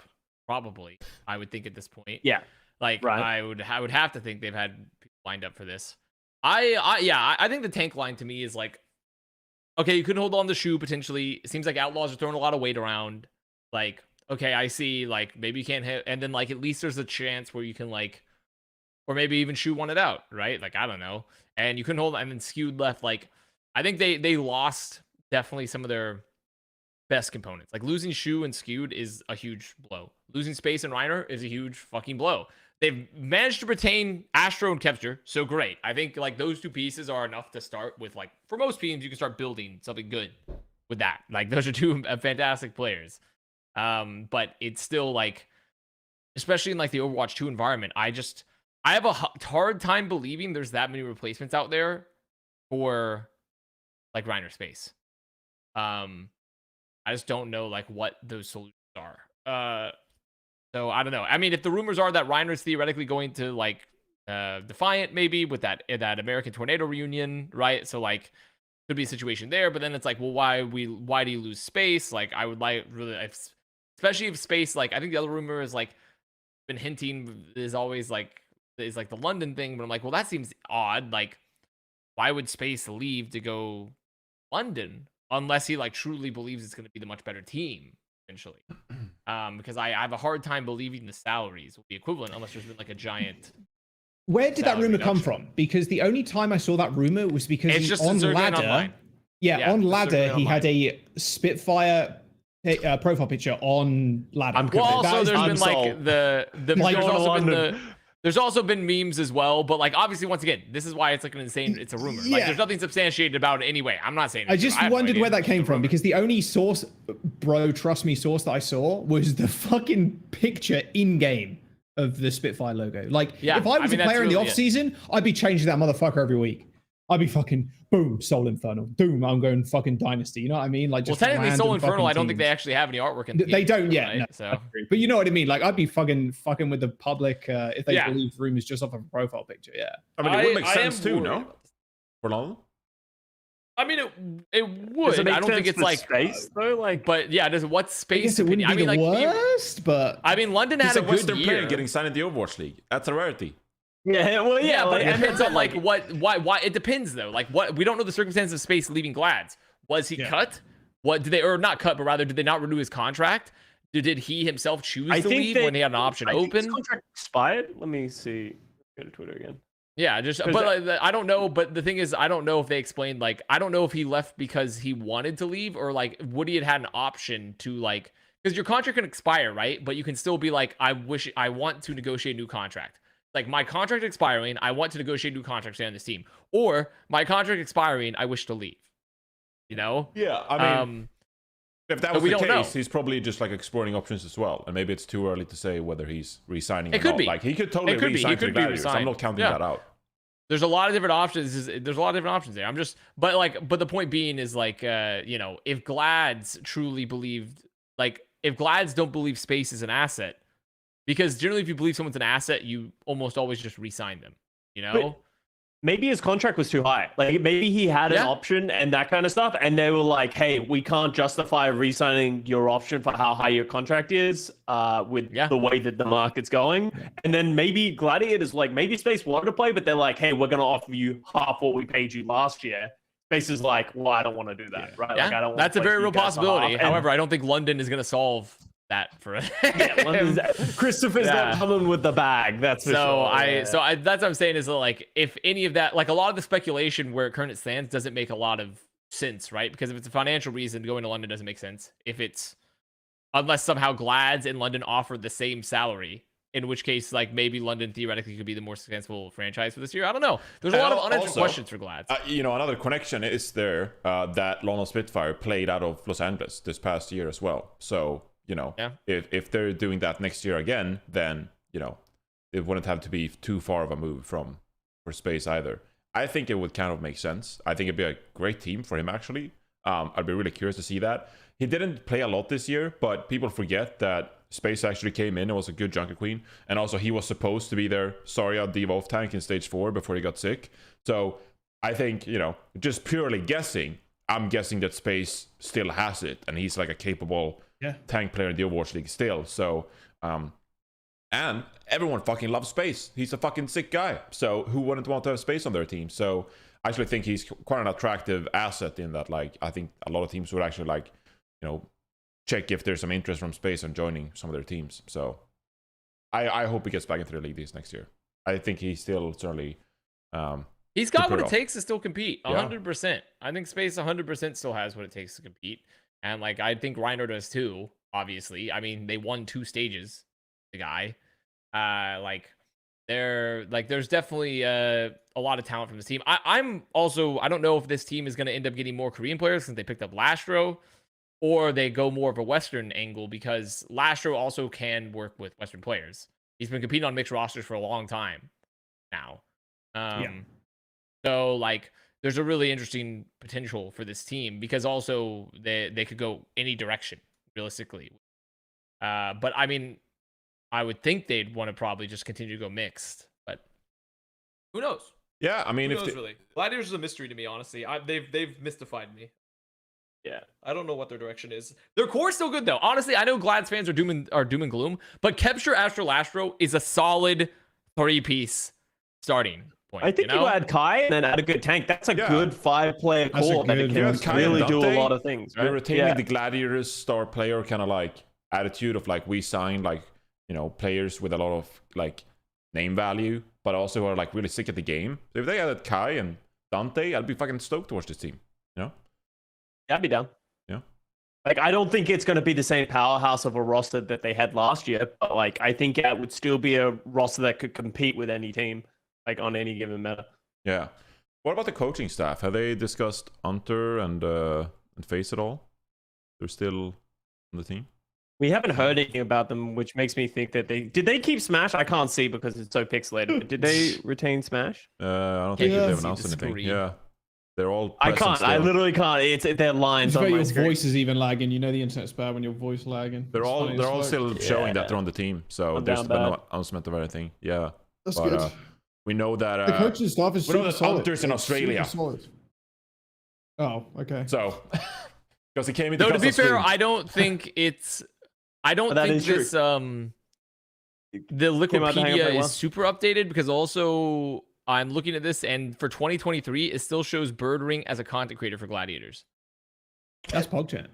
And that is definitely not true. That is definitely not correct. Unless Birdring is pulling off the unimaginable hustle of being a content creator for another team while playing for a different team.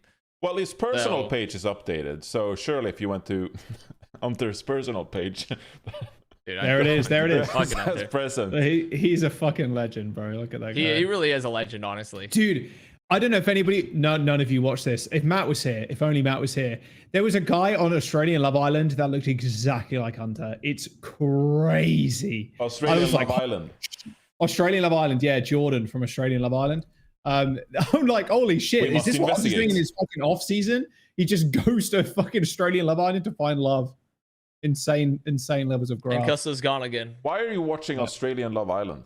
No, come on, Joss. You gotta be joking me. There's no way. No. Dude, looks like him. What do you mean? No, there's no Hunter comparison here. There's no Hunter comparison. Just take the face, bro. There's the mace and the tash. That's pretty much it. Yeah, that's it. But that's just Australian. That doesn't mean something. I know, yeah. Shit's funny as fuck. He kind of speaks like him too, to be fair. Well, he's Australian. Isn't he? Not the accent, just the way he speaks. Yeah. Good. He has a mullet and he speaks like Hunter, so... Yeah, and pretty much the same dude. This is one of the most like Australian 20 people I've ever shades, seen. like skin is like 20 shades more tanned than Hunter. That, like, let's be honest. Oh well, yeah, obvious. Okay, obviously the motherfucker. And his hair is not red as well. Like that's also a big. This is like such an what is it with Australian people and mullets? It's pretty legendary. It's pretty. What's going on with Australian guys and mullets? National haircut. What's happening over there? Yeah. Like, what is it? Just like what's why the love of the mullet? Why is it still so big in Australia? Like, it's kind of made a comeback overall. Like, mullets are kind of just popular in general. Hear anything anymore. This sucks. I see, and he's my correspondent. I can't even. There he is, fucking legend. Why are you watching this? Swimsuit. Fucking legend, bro. Why are you watching this, Josh? Only one to come out, by the way, in Speedos, bro. Fucking top bloke. Absolute fucking banger. I wish he stayed to. Oh, I don't want to spoil anything, just in case there's Love Island. I can assure you, you will not spoil me on Love Island. I will never watch Love Island. There he is. Never watch it. That's an old photo of Hunter, to be fair. He hasn't got much of a mullet there. Yeah, you need the mullet. The mullet adds a lot to him. All right. I think we're over this. Who Anyway. knows what Hunter's gonna do? Maybe he's gonna be part of next season. Hey, here's what I'm gonna say. My prediction: I think Hunter's gonna be the new face of the league. I think New Hunter's face gonna of the be league, the Hunter? league. I could see that. Yeah. I mean, legitimately, if the league was strong enough, they would promote him more. They would promote Hunter as the face of the league. Jesus Christ. What? What's wrong with that? I just tried to search for a specific Hunter GIF and it didn't work. Google did not. Oh, did you search for Hunter gay sex? Are you looking for Hunter gay sex? God. Hunter gay sex? Hunter gay sex. Hunter gay sex. You gotta Classic. Hell yeah. I'm glad I was not showing my desktop right there. God. Absolute classic of a gift. Instantly I don't know what I was thinking. demonetized. I have no idea what I was expecting. Anyway, When moving you on. typed it into the browser, you didn't stop to Dude. think. You'll be like, maybe I did for shouldn't a do second. this. I was a bit naive. 7 TV onto gay sex. There you go. That's how you avoid the things that you might not want to bring up on stream. I mean, it's safe for work. I don't get what's the problem. Anyway, moving on. Moving on from the Los Angeles Gladiators. Good talk. We didn't talk about Skewed. How do we rate Skewed? I want to know. Legitimately, how do we rate Skewed? Do we think he could be a full-time support player for any Overwatch? Yes. I think he's still really good. Yes. He's I mean, he played right? flex support. He We played. haven't seen I thought he enough came in and of played his flex support. Brigida, Like, and we he was haven't- amazing. His flex support was good Wait, though. is Avast talking? I can see his mouth moving, but I can hear you, Custa. Scott can't hear me. He's Oh, you dead. can't I hear can. us. Yeah, Scott can't hear me. I can hear hear me. Scott. I I can't Scott hear too. Avast. Is Avast talking? Yeah, he is. We yeah. had this issue between Jaws and Avast before. This is so honestly restart. best case scenario. We did, yeah. Restart, just restart. Yeah, you have to restart. Oh god. This podcast has been derailed. This is a very weird thing because it only happens occasionally. yeah. I don't know why. I don't know why that occurs. All Very right, strange. I'm gonna get more coffee. You guys enjoy. Fast and Oh, fast. everyone take a break. Wow. No, I There we don't go. know how to take a We're break not because taking I a don't break? have the You don't know how to buttons take a I don't know. break. I don't have the buttons that Kurt do. I Oh, don't Scott's have the back. break Wait, it's button. okay. Scott can you hear Scott's me back. now? Can you Yeah, hear us Scott's now? back. I can't hear. Oh, there you go. I can hear him. Yeah, there it is. Can you hear All us right, now, what, Costa? what's your skewed opinion? I think we haven't seen enough of his flex support to know if he could be the primary flex support on the team. I think he's a talented player, and I think he could be, right? But I think you're taking a gamble compared to, like, there's a lot of good flex supports out there in the market that I think due to be a good addition to add to your team, but I don't know who's gambling on him to be their primary flex support because, like, I don't have the stats up, but he like 80% of his playtime must be on Brig in the league, right? Yeah. Like, at least. And yeah, Briggs not making a comeback anytime soon. That's for fucking sure. No, That hero kind of probably sucks. not. Even though not they buffed the amazing shield for their health time frame. recently, which is weird. Yeah, I would say I think he still definitely has a place on a team though. Yeah, 'Cause I agree. especially with the support role and the way it's well, it's kind of always been this way. Like we talked about this last week in like we need 2 tanks, we also need 3 DPS and fucking 3 supports. Like I think support especially, you want your dedicated fucking Lucio player, and then you want a couple of people on there that can play double flex. So I definitely think Skewed still has a place on a team where they want to just fill out the double flex support meta if there is one.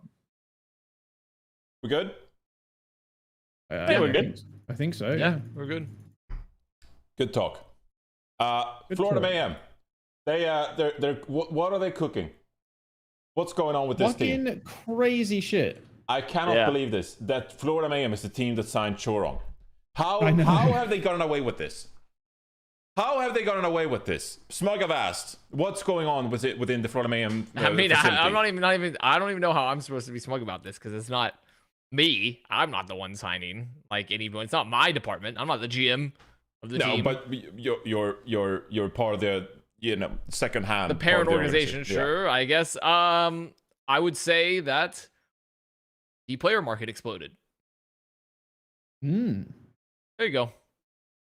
Analysis. Right. Analysis. There you go. I also think that, like, Albert, he does some very creative GMing moves. Well, like some innovative moves over there in the GM standpoint, and like it's gotten definitely some good talent there. But like I mean, if I'm being completely honest, it's the player market exploded. So, it's a combination of good GMing plus player market exploding. This roster is pretty fucking scary though. Dude, the title of the podcast is literally, is Florida Mayhem a sneaky championship contender? Yeah, They have fair. Championship. Oh, okay. I wouldn't say championship okay. level, Let's but pull this back on the this championship. a cheeky fucking roster is what this is. Yeah, the This clicks. is- The clicks, Custa. Dude, merit That's true. checkmate. That's true. That's true. I've not seen too much on a new maybe Finnish powerhouse. And is it Sauna? Sauna. Like, It's literally sauna. sauna, bro. Sauna. So, Do you know what a sauna is? Yes, I do, but I didn't know if you said it differently. I don't know, brother. But like, I didn't I've know not seen Finnish people said sauna differently. sauna. I don't know. I'm not gonna lie. I didn't know how to In spell Swedish, it's sauna. busted, I'm gonna be so- super honest. I didn't know. I didn't know how to spell Jack sauna. said the quiet there we part go. out loud. He said the quiet part out loud. Well, you know, I got an E on my written exam in school, so written English exam. So there you go. I got C on speaking though. Thank fuck for that. Commentator, by the way. I think with merit and checkmate alone, like that's pretty fucking terrifying. Sauna, not seen too much of him. Gonna be honest with you, it will definitely be a research topic for myself if I get signed again for casting. But the backline also pretty nasty. RuPaul hella surprised me last year. Like, god damn. Custa's favorite players. Oh, he's gone. Never mind. He's dead All I see again. is play your way, play that RuneScape. It's just Old school RuneScape. Shout out Old school RuneScape. Just There got it is. I I did maxed my Slayer download- recently. I did download old school RuneScape in the off season, so Did it's you? catering to me. Yeah, Yeah, let's go, baby. I I just hit played it on 99 Slayer, stream during 99 tank mage. queues for like 2 days. But It's a good game to play off on in the queues actually. Custa's back. Jaws was talking about RuPaul, one of his most surprising players, and I know Custa, you liked what you saw from RuPaul as well. Yeah, dude's a mechanical nut. I think he has the same level of mechanics as Sir Marjet with a lot less risk, in my opinion. So I can understand why they retained RuPaul. It's definitely going to be an interesting situation where it's like they have, RuPaul is it like, where's he from? He's like, he was Saudi Arabian, but he's like American. I can't actually see the flag American color. Bangladeshi. Bangladeshi. Yeah. Sorry, I was thinking Marjet. But yeah, they're like, he's sort of an interesting player, and then you add Sauna, who I don't really know much about, if I'm going to be honest. People have said he's like really good at like Tracer Cassidy, from what I've heard, but he's supposed to be a good player coming out of EU contenders. And you put them together with a lot of Korean talent. Last year I said the exact same thing about Florida Mayhem. I have no understanding of how this team works together. And Goomba even himself said, I just put together a team with the best players that I could find on paper, and then we just worked out the synergy later. And that's what this roster seems to like scream to me once again, of like, Goomba has seen something in all these players, and what can he get out of them? Obviously, he has a lot more known quantities when you add like Chorong and Merit, and now we know what someone's going to bring to the table. So I'm excited to see what he can do. This is easily middle of the pack team, and it's like really like how high can their ceiling be is big for me, because as much as middle of the pack sounds rude, I think there's a lot of really good teams in NA. Like there's 4 really powerhouse teams in NA APAC right now. exploding too has just into that. made it even tougher to compete that high up. I kind of like that strat, the Goomba strat. Like all these players are very good on paper. Can we just mold them and turn them into a really good team? So it feels like this team's going to be a little bit slow to start, but honestly, the star power already of like pick up Merit and Chorong, like that's pretty nuts. I really like this team. Like really like. The reason I say sneaky is because obviously, like, you need a lot of steps to get there. But the reason I say sneaky is because, okay, let's say Boston Uprising, 0% chance of implosion, by the way. But if they do implode, and then Houston Outlaws, maybe Houston are gonna outlaw. We don't know. And then for the Mayhem, they're like in the conversation. Yeah, they're not Dallas Fuel, they're not San Francisco Shock, but they're at least in like the top 3 conversation. If a few things go their way, maybe we see another step up for a player like someone who surprised us last year. Maybe he takes another step up and like is insane. Merit, his rookie season last year as well. Chorong, rookie season last year as well. So if this team builds upon their rookie season last year, combined with some of these other great American teams, like, maybe Jesus Christ, Custa. I'm just saying that like, it's a very complicated path for this team to compete for like stage titles, but I'm not gonna rule them out. Like they're like a fringe team that like I could totally see them compete with the likes of those great organizations. So I like the prospects. I like the potential of this team. So yeah, There you go. Yeah. Looking nasty with it a bit. I think this team should be. I think this iteration of this team should obviously be better than last year's. Yeah, that's the thing, right? Like they're better than last year for sure. And last year's they had some dark horse candidacy moments, so it's like I think this is like a pretty good squad overall. I'm excited, and also I mean Mayhem continued tradition of picking up players that you're like, holy fuck, who's this guy? And then like they get a European contenders player, which is like you want to talk about like getting a European contenders player is sadly almost at the rarity level of getting a Saudi Arabian player from like i.e. Majed. So it's like at this point in the Overwatch League. So I do find it like this is a fun little thing, little squad. I mean, I think that Florida Mayhem has always been a team that's like been pretty good with scouting, because even Checkmate kind of came, for me at least, a little bit out of nowhere. Obviously, you know, playing for OZ Gaming, but like tank. Right? Yeah, he did play tank the first season to fill in for OG, but still, like that was still like. Florida Mayhem is one of the most reputable scouting organizations when it comes to picking up tier 2 talent. So, I'm excited to see Sauna what he can do. Is Custa black and white for you guys? Yeah, yes. I know what happened. I mean, he's so sad in LA. He's so incredibly sad. What the hell? The rain has just sucked it or washed the colors away from your camera, bro. This is the worst day ever. Like, it's actually been awful. No, just... He's just turning off the camera now. Now it's flashing. Let's just keep him black and white for the rest of the episode. Like just stay black and white. I'm just gonna stay like this. He just seems so sad. Oh. I just want to put it out there, Scott. If you keep disconnecting, don't worry about coming back, bud. Don't feel like you had to come back. If I disconnect one more time, I'm out. You guys will be fine without me. Yeah, we won't pay you though, but don't worry about that. Oh, of course. Wait, I'll stay around. All right. Are you lagging now too? You sound like you're delayed. Anyway, dude, he's perma-lagging at this point. There's just no shot. He's just sad. I don't know. Hello. Oh my Lord. I mean, it just looks like we have a guy trapped here. He can't even contribute. He's just fucking trapped. Oh my god. Here is 1912. We're in the first season of the Overwatch League. And Custa's giving his thoughts. This is too funny. Oh god. I can't believe the LA rain took Custa's colors. What happened? Yeah. What do we gotta move on to? What do we got? Like the movie The Giver. A broader conversation here. A bit surprising, I suppose, given all the doom and gloom surrounding the APAC region, that Shanghai Dragons, they re-signed Moon, actually, as their head coach. And today, Hangzhou Spark announced that they're signing Roy as their new head coach for this region, which is a little hopium, I suppose, because both Moon and Roy are reputable, very reputable head coaches, I'd say. So that's at least like a good start. Like that's a good start for both these organizations. I know you wanted to talk about this last week, Avast, that Shanghai Dragons. No, I mean I was fine with us. I mean I think it was a smart idea to push it this week. Good idea. No, but I wanted to build up that you were actually like kind of intrigued by this move from the Shanghai Dragons, that NetEase actually re-signed Moon, because Moon is a fantastic coach. I mean, he wouldn't just re-sign Shanghai Dragons if they were like, yo, we ain't investing shit. Sorry, bud.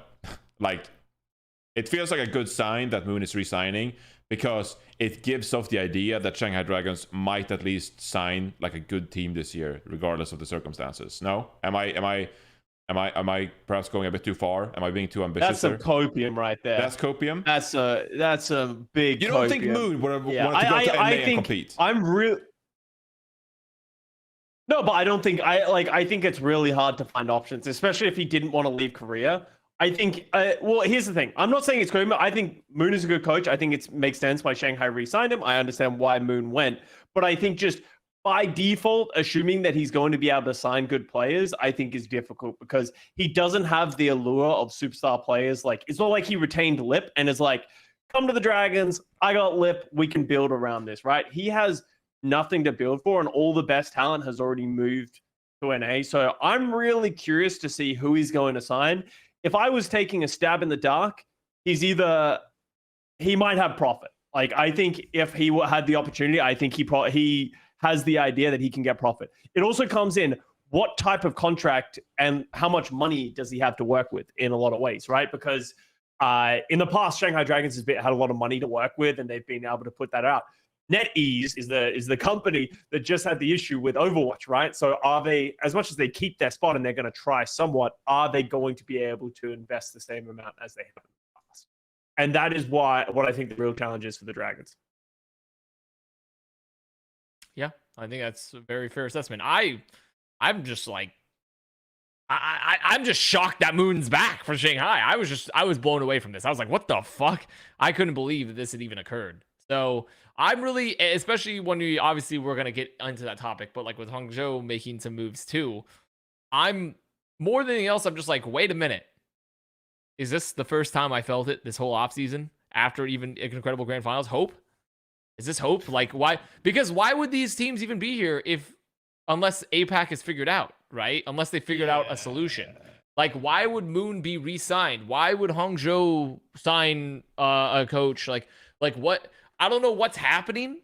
I don't know what, but like, sure, it means they have to have figured something out if these teams are actually announcing stuff. And like, I thought Shanghai literally was done.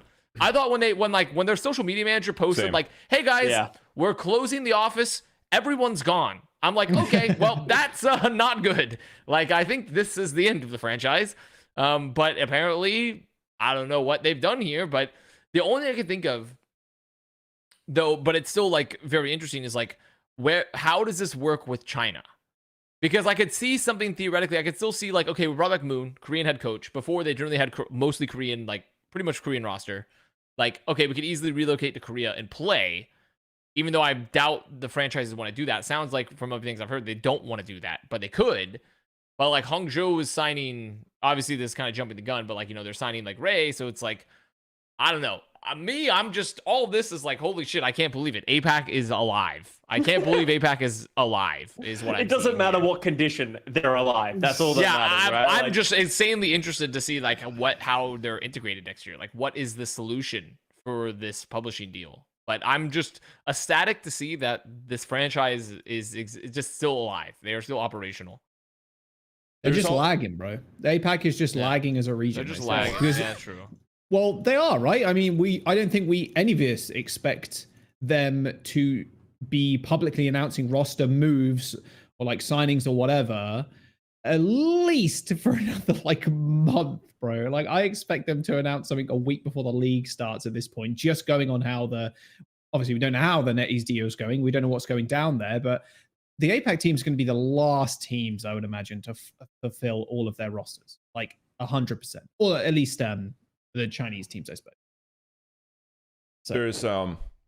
There's also, if you want to play some 9D chess or whatever, that now when Seoul have blown up their team, Shanghai has blown up their team, Hangzhou has pretty much blown up their team. If you wanted to win the APAC region, it's the best time ever to actually like put forth a competitive roster. Smurf is already gone. Liga gone in Isayaki. They're already gone to Boston Uprising, for example. So like, if you actually like get in kind of early this offseason, if you think there is some chance that the APAC region actually is going to have a pretty credible year in terms of like the format for that region, considering the NetEase deal, and if you think there is, of course, it's a very much reason for concern given the expiring deal. But if you think there is a path forward for the APAC region, now would be an opportune time to sort of sign a good roster for a good chance at winning the APAC region in that regard. So, maybe at least one of these teams, I'm not saying all of them will, but maybe one of these teams see this as an opportunity to actually like win the APAC region and be a really good team in that regard. So maybe we'll see some roster moves reflect that, some team owners or managers seeing that opportunity. There was some, I don't know where I saw this rumor, if it was just like a Reddit comment or if it was actually like some credible source, but there was some rumor that oh my god, now I'm blanking on the player name. Someone was teaming up with Shy on the Hangzhou Spark. What's his damage player name? Jesus Leave. Christ. Leave. Ends Yes. up at with Leave and Shy Shy at Hangzhou spot. teaming up with Hangzhou Spot, which has always been like, please make this happen thing. So Oh. maybe it's completely unfounded, but like now would be the time. Hangzhou, now would be the time. Come on. So, you know, Leave and Shy together with Gushui. That'd be sick. Can you- bro. Yeah. No way. Can you vanishes? Snap from this my earth. God. It actually snapped. He's gone from the into the quantum. Oh my god. There he goes, huh? I don't know. What can he? goes What does he want us to do? Maryville. I don't know. I don't know what he wants us to do. But What was he cooking? are we just moving on to the Hangzhou topic then? Yeah, 'Cause I don't think there's thought much to this say would be about a broader like APAC An open topic. discussion? So say Okay. whatever you want, Avast. I mean, Okay. If the Shy leave rumor is somehow correct, that is disgusting. That is simply disgusting. That is McNasty beyond all belief. Also, Ray is quickly making. what the He's fuck back. is wrong with the petting camera? I don't know what. Look at there's these fragments on the camera Of too. blue and yellow and what the fuck? Oh god, this is fucked. Oh god. I have Wow. a cat with me. I'm good. Hey, your mic sounds better. Oh, thanks. That's great. Yeah, mic sounds better. This I think episode that's is how LA just looks. cursed. Right Rain now. is one That's hell just of how a- LA Yeah. looks. Hell of a weather condition. I think I'm gonna propose that after this season, I think Ray is getting an honorary mention to be entered into the Bag Getter Hall of Fame for Overwatch Esports. Okay. I think he's going to the Bag Getter Hall of Fame for Overwatch Esports. He's gonna be he's an illustrious group up there. But think about this: he like good year, like as you know, good years as coaching with Chengdu, steps down, becomes honorary advisor. Don't know what the fuck that means. Oh, I'm assuming he's getting paid right. money. Then comes back. Is like he like and then he I think let's remember all the Ray timeline. So he head coach for a year, then honorary advisor for a year, right?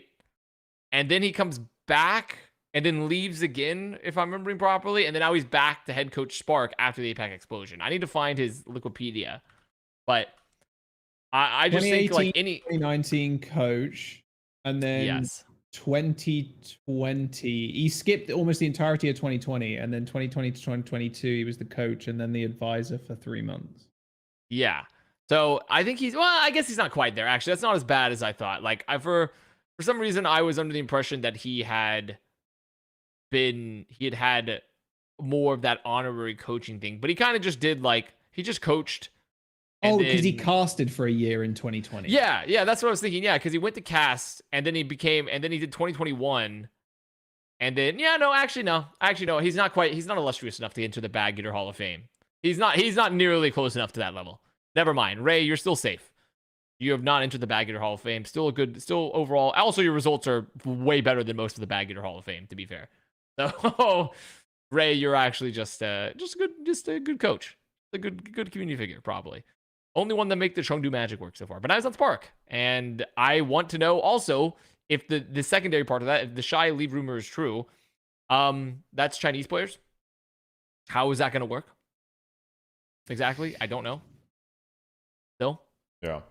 I saw something this morning, just like, you know how there are these like random Twitter accounts that just tweet like global news, and you're like, how the fuck am I supposed to believe you about like a global, like random news or whatever? But there was like one account that was just like China bans like South Korean visas or something like that. So I don't know if that's true or what capacity. It was just like 100 characters in a tweet, but that's something to look out for too. If South Korean players can't. Maybe I should Google this before saying this on a podcast. You should 100% Google that. But yeah, actually, CNN. China stops issuing short-term visas for South Koreans. So there you go. Yeah, there you Washington go. Journal too. China holds visas from South Korea and Japan in response to COVID restrictions. So Yeah. who knows how how this would. But it's more likely that China would move out of China and go to. Yeah, just from the initial Yes, it is. what I saw It is, from the yes, but what I saw from like It's the beginning of the relevant. offseason didn't seem like an answer. Yeah, it Like, is didn't relevant. seem like It that is was going to be an answer that was going to occur, but I don't know. So yeah, I'm either way. Ray with like a super team potentially is very exciting. So I guess you could argue that Chengdu Hunters in the past was like in their last iteration when they had like Monk and Evil Tool and like Gaga and stuff, who was like considered the best Chinese main tank, right? Like the most flexible, at least coming into the league. Like, and they still had Leave, etc. Like, you could argue that that was a Chinese super team as well in many capacities. But potentially Spark could be the most Chinese super team to ever Chinese super team, if that's what happens, which would be insanely exciting to get like players like Shy. And I mean, realistically, outside of Shy, you really just need Chengdu Hunters. I guess maybe you could get like super rich and stuff. Super rich, but like super rich, honestly, I mean, I'd still take Xerneas, aka Evil Tool. Yeah. Over like super rich, right? And then like really it's just like an off tank type of situation, but like Gaga's pretty flexible, and like there's really only one amazing Chinese off tank I can think of that's like, but he's kind of like had an interesting past so far with Ligue A. So okay, like I don't know. It's worth mentioning that Roy was also, he was the coach, right, when he benched Yveltal for the 2021 playoffs because of the anime drama. I believe so. Is when they did the Nisha Xerneas like thing. But I mean, like once again, I mean, like it seems like after that, because then they went to Charge and had a pretty successful, like he didn't have any issues supposedly. It's just the Charge wasn't very good. Like after they like yeah. So I mean, like I don't know. It's an interesting situation. Sure. It's a very interesting position for this team to be in with Ray at the helm, I think. So yeah, I hope they put forth a great team. I freaking love these Chinese orgs and like the Chinese award scene. So, please make the Shy League thing happen finally. It would just be a blessing for the 2023 season. All right. Sorry, Custa just sent me a direct message, so I had to read it. But all right. You can't even communicate over audio Did you anymore. only just get the message I sent you? No, I just want to read our DMs during the show, but I figured I'd read it actually. But it's really, you're not waiting. That's how lagging his. It's lagging, bro. That was like 15 minutes ago, bro. It's fine. We're doing great. I'm producing over here. All right, I can't respond to you. Fine. I thought you said it just arrived. You said it just arrived, and I was curious to know if my internet was so shit. It took me 15 minutes to send a Discord note. That would be extreme. We're good. Each pixel just being hand delivered via mail. Yeah. When they arrive. All right, we got one more final segment before we head out, and we don't need to make it a long one either. But I think it'd be apt because so many of the daily posts on the competitive Overwatch. We can still see you and hear you. Reconnection Are we successful. still live then? What the fuck? Now we're still live. What is the happening? Fuck? What? So we're back on YouTube, I think. But the call, it was just dead. OBS. He's fucking dead. VVO was fine, so I could speak to Avast and Jaws during that time, but apparently the disconnection to YouTube cut out. Dude, so. LA, get your shit together. Wait, your internet died as well? No, Yo! just OBS died. My internet is fine just because I could OBS. speak to Jaws and Avast, but the YouTube thing died. I don't know why. It's Contagious great. internet outages. Yeah, I don't know. But my internet didn't go out, so I don't know what the problem was. So, anyway. But with all this leak mafia shit going on, and these teenagers just spreading rumors that people apparently believe.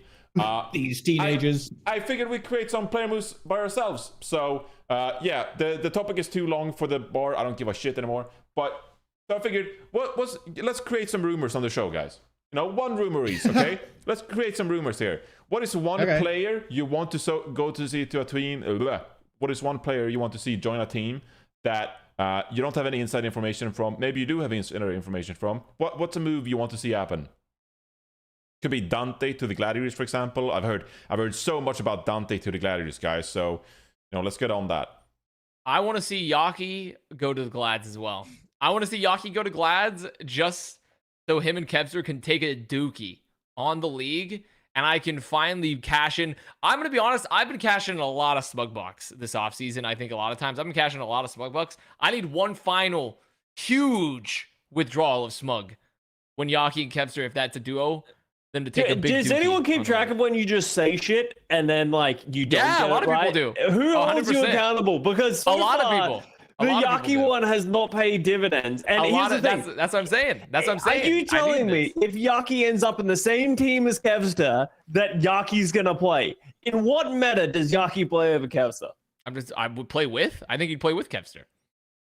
Yeah, what meta? I think it could be any meta. Genji Kevster could- Tracer? literally any meta. Genji Tracer, like you have Echo. We play so much hit like scan if you these play hit days, scan, you just I put think- Kevster on the hit scan.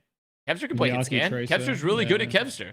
Or Kevster's really good at Kevster. Kevster's really good at Kevster. That's true. Kevster's really good at Kevster. My brain. Kevster's really good at Kevster. Kevster's really good at hit scan. So you want Kevster to be proper, and you want him to just pick up the hit scan role whenever it's necessary, or would you rather see them pick up Yaki and a hit scan? I think I'd be fine with him getting Yaki and a hit scan too, but I don't see why Kevster can't. Personally, I don't see why Kevster can't be proper. Like Kevster's really insanely fucking flexible. Except for Reaper. Sure, but I mean, whatever. Like, okay, sure. Like, fuck. Yeah, they can have Yaki play Reaper. Like it'd be fine. If they pick up Kilo and Yaki, then we're cooking. Yeah, I think it'd be nasty. I think it'd be a good signing for the Gladiators. As I said, my big concern is that I'm worried that like Yaki will join and we'll just see Kevster primarily, and like that it won't make sense why Yaki's on this roster. But as I said, if it goes into a Tracer Genji meta, fucking Yaki Kevster, gonna go crazy. So I got no major issue with it. But Profit to Glads? now I'm trying to think of my. I was going to say Profit does to say that he Glads, has a team. So. or Profit to Soul Infernal. Just to the other Soul team. I think if the only That'd be duo fine. I find currently nastier on the market than like a Yaki Kevster is a Profit Kevster. A Profit Kevster would fuck that would go unimaginably crazy. hard. That would fuck unimaginably hard. It would go. It would be a little too greasy and nasty. What is the current rumor with Fletter? Is that he's going to play went to Valorant. Valorant. That's literally the rumor. is that the rumor or is that That- confirmed? That's the rumor. factual? That's the rumor. That's the rumor. That's the rumor. All right, hear me out. I also heard Profit to Valorant, but let's not. All right, hear me out. Profit to New York Excelsior, and they're just fucking they're conning everyone right now. They're like, oh yeah, don't worry, we're still doing it. But then they're gonna drop like the fattest roster. Okay, and they're just gonna sign everyone That would be legit. We're gonna get Fitz. We're gonna get Profit. We're gonna Fletter get as well. Gesture's Fuck gonna it. come back and be the tank for New York Excelsior. Then we're gonna have Animo come back and play Lucio. Jonat comes out of and then retirement. Jonat's coming out of retirement, and we have a New York. Okay, that would be roster. fucking I crazy. think it could That would be the work. biggest heel turn of all time. Be like, guys, we're totally making a marginalized gender roster we don't care about, and we know it's dumb. Actually, JK, here's New York. You're like, that would be such an insane heel turn. That would be like, I would say I'd respect New York immensely if they literally just said like, actually, fuck your progression of marginalized genders. Like this is like, you guys care so much about this. Actually, we're just assholes. Here's this. Here's all the old New York players. Like that would be insane villain material. Insane villain material. I'd love to see I'd it. 100% be fucking down. I'll throw another one out. Go Hotba on. to Soul Inferno. Return. Because who do they have right now? They have the two damage players. That's it, right? Yep. Yeah. Okay. Hotba to fucking Soul Because it'd actually be a return to Philadelphia Fusion where Hotba to got Philadelphia his, Fusion. Yeah. Yeah. But it'd be That for is Soul kind of Inferno. true. Yeah. That would be kind of wild, actually. I wouldn't mind that. We don't know where Hotba's going. That'd be right kind of now. spicy. That'd be kind of spicy. Yeah. I've heard that Hotba's an Sato. attractive asset. A lot of teams want Hotba. Sato Get Sato Hotba to Inferno. to Sato. Inferno. Get Sato Sato Hotba back. Wait, to what's Inferno. Sato up to? He could still make it. He was fucking great in 2020, right?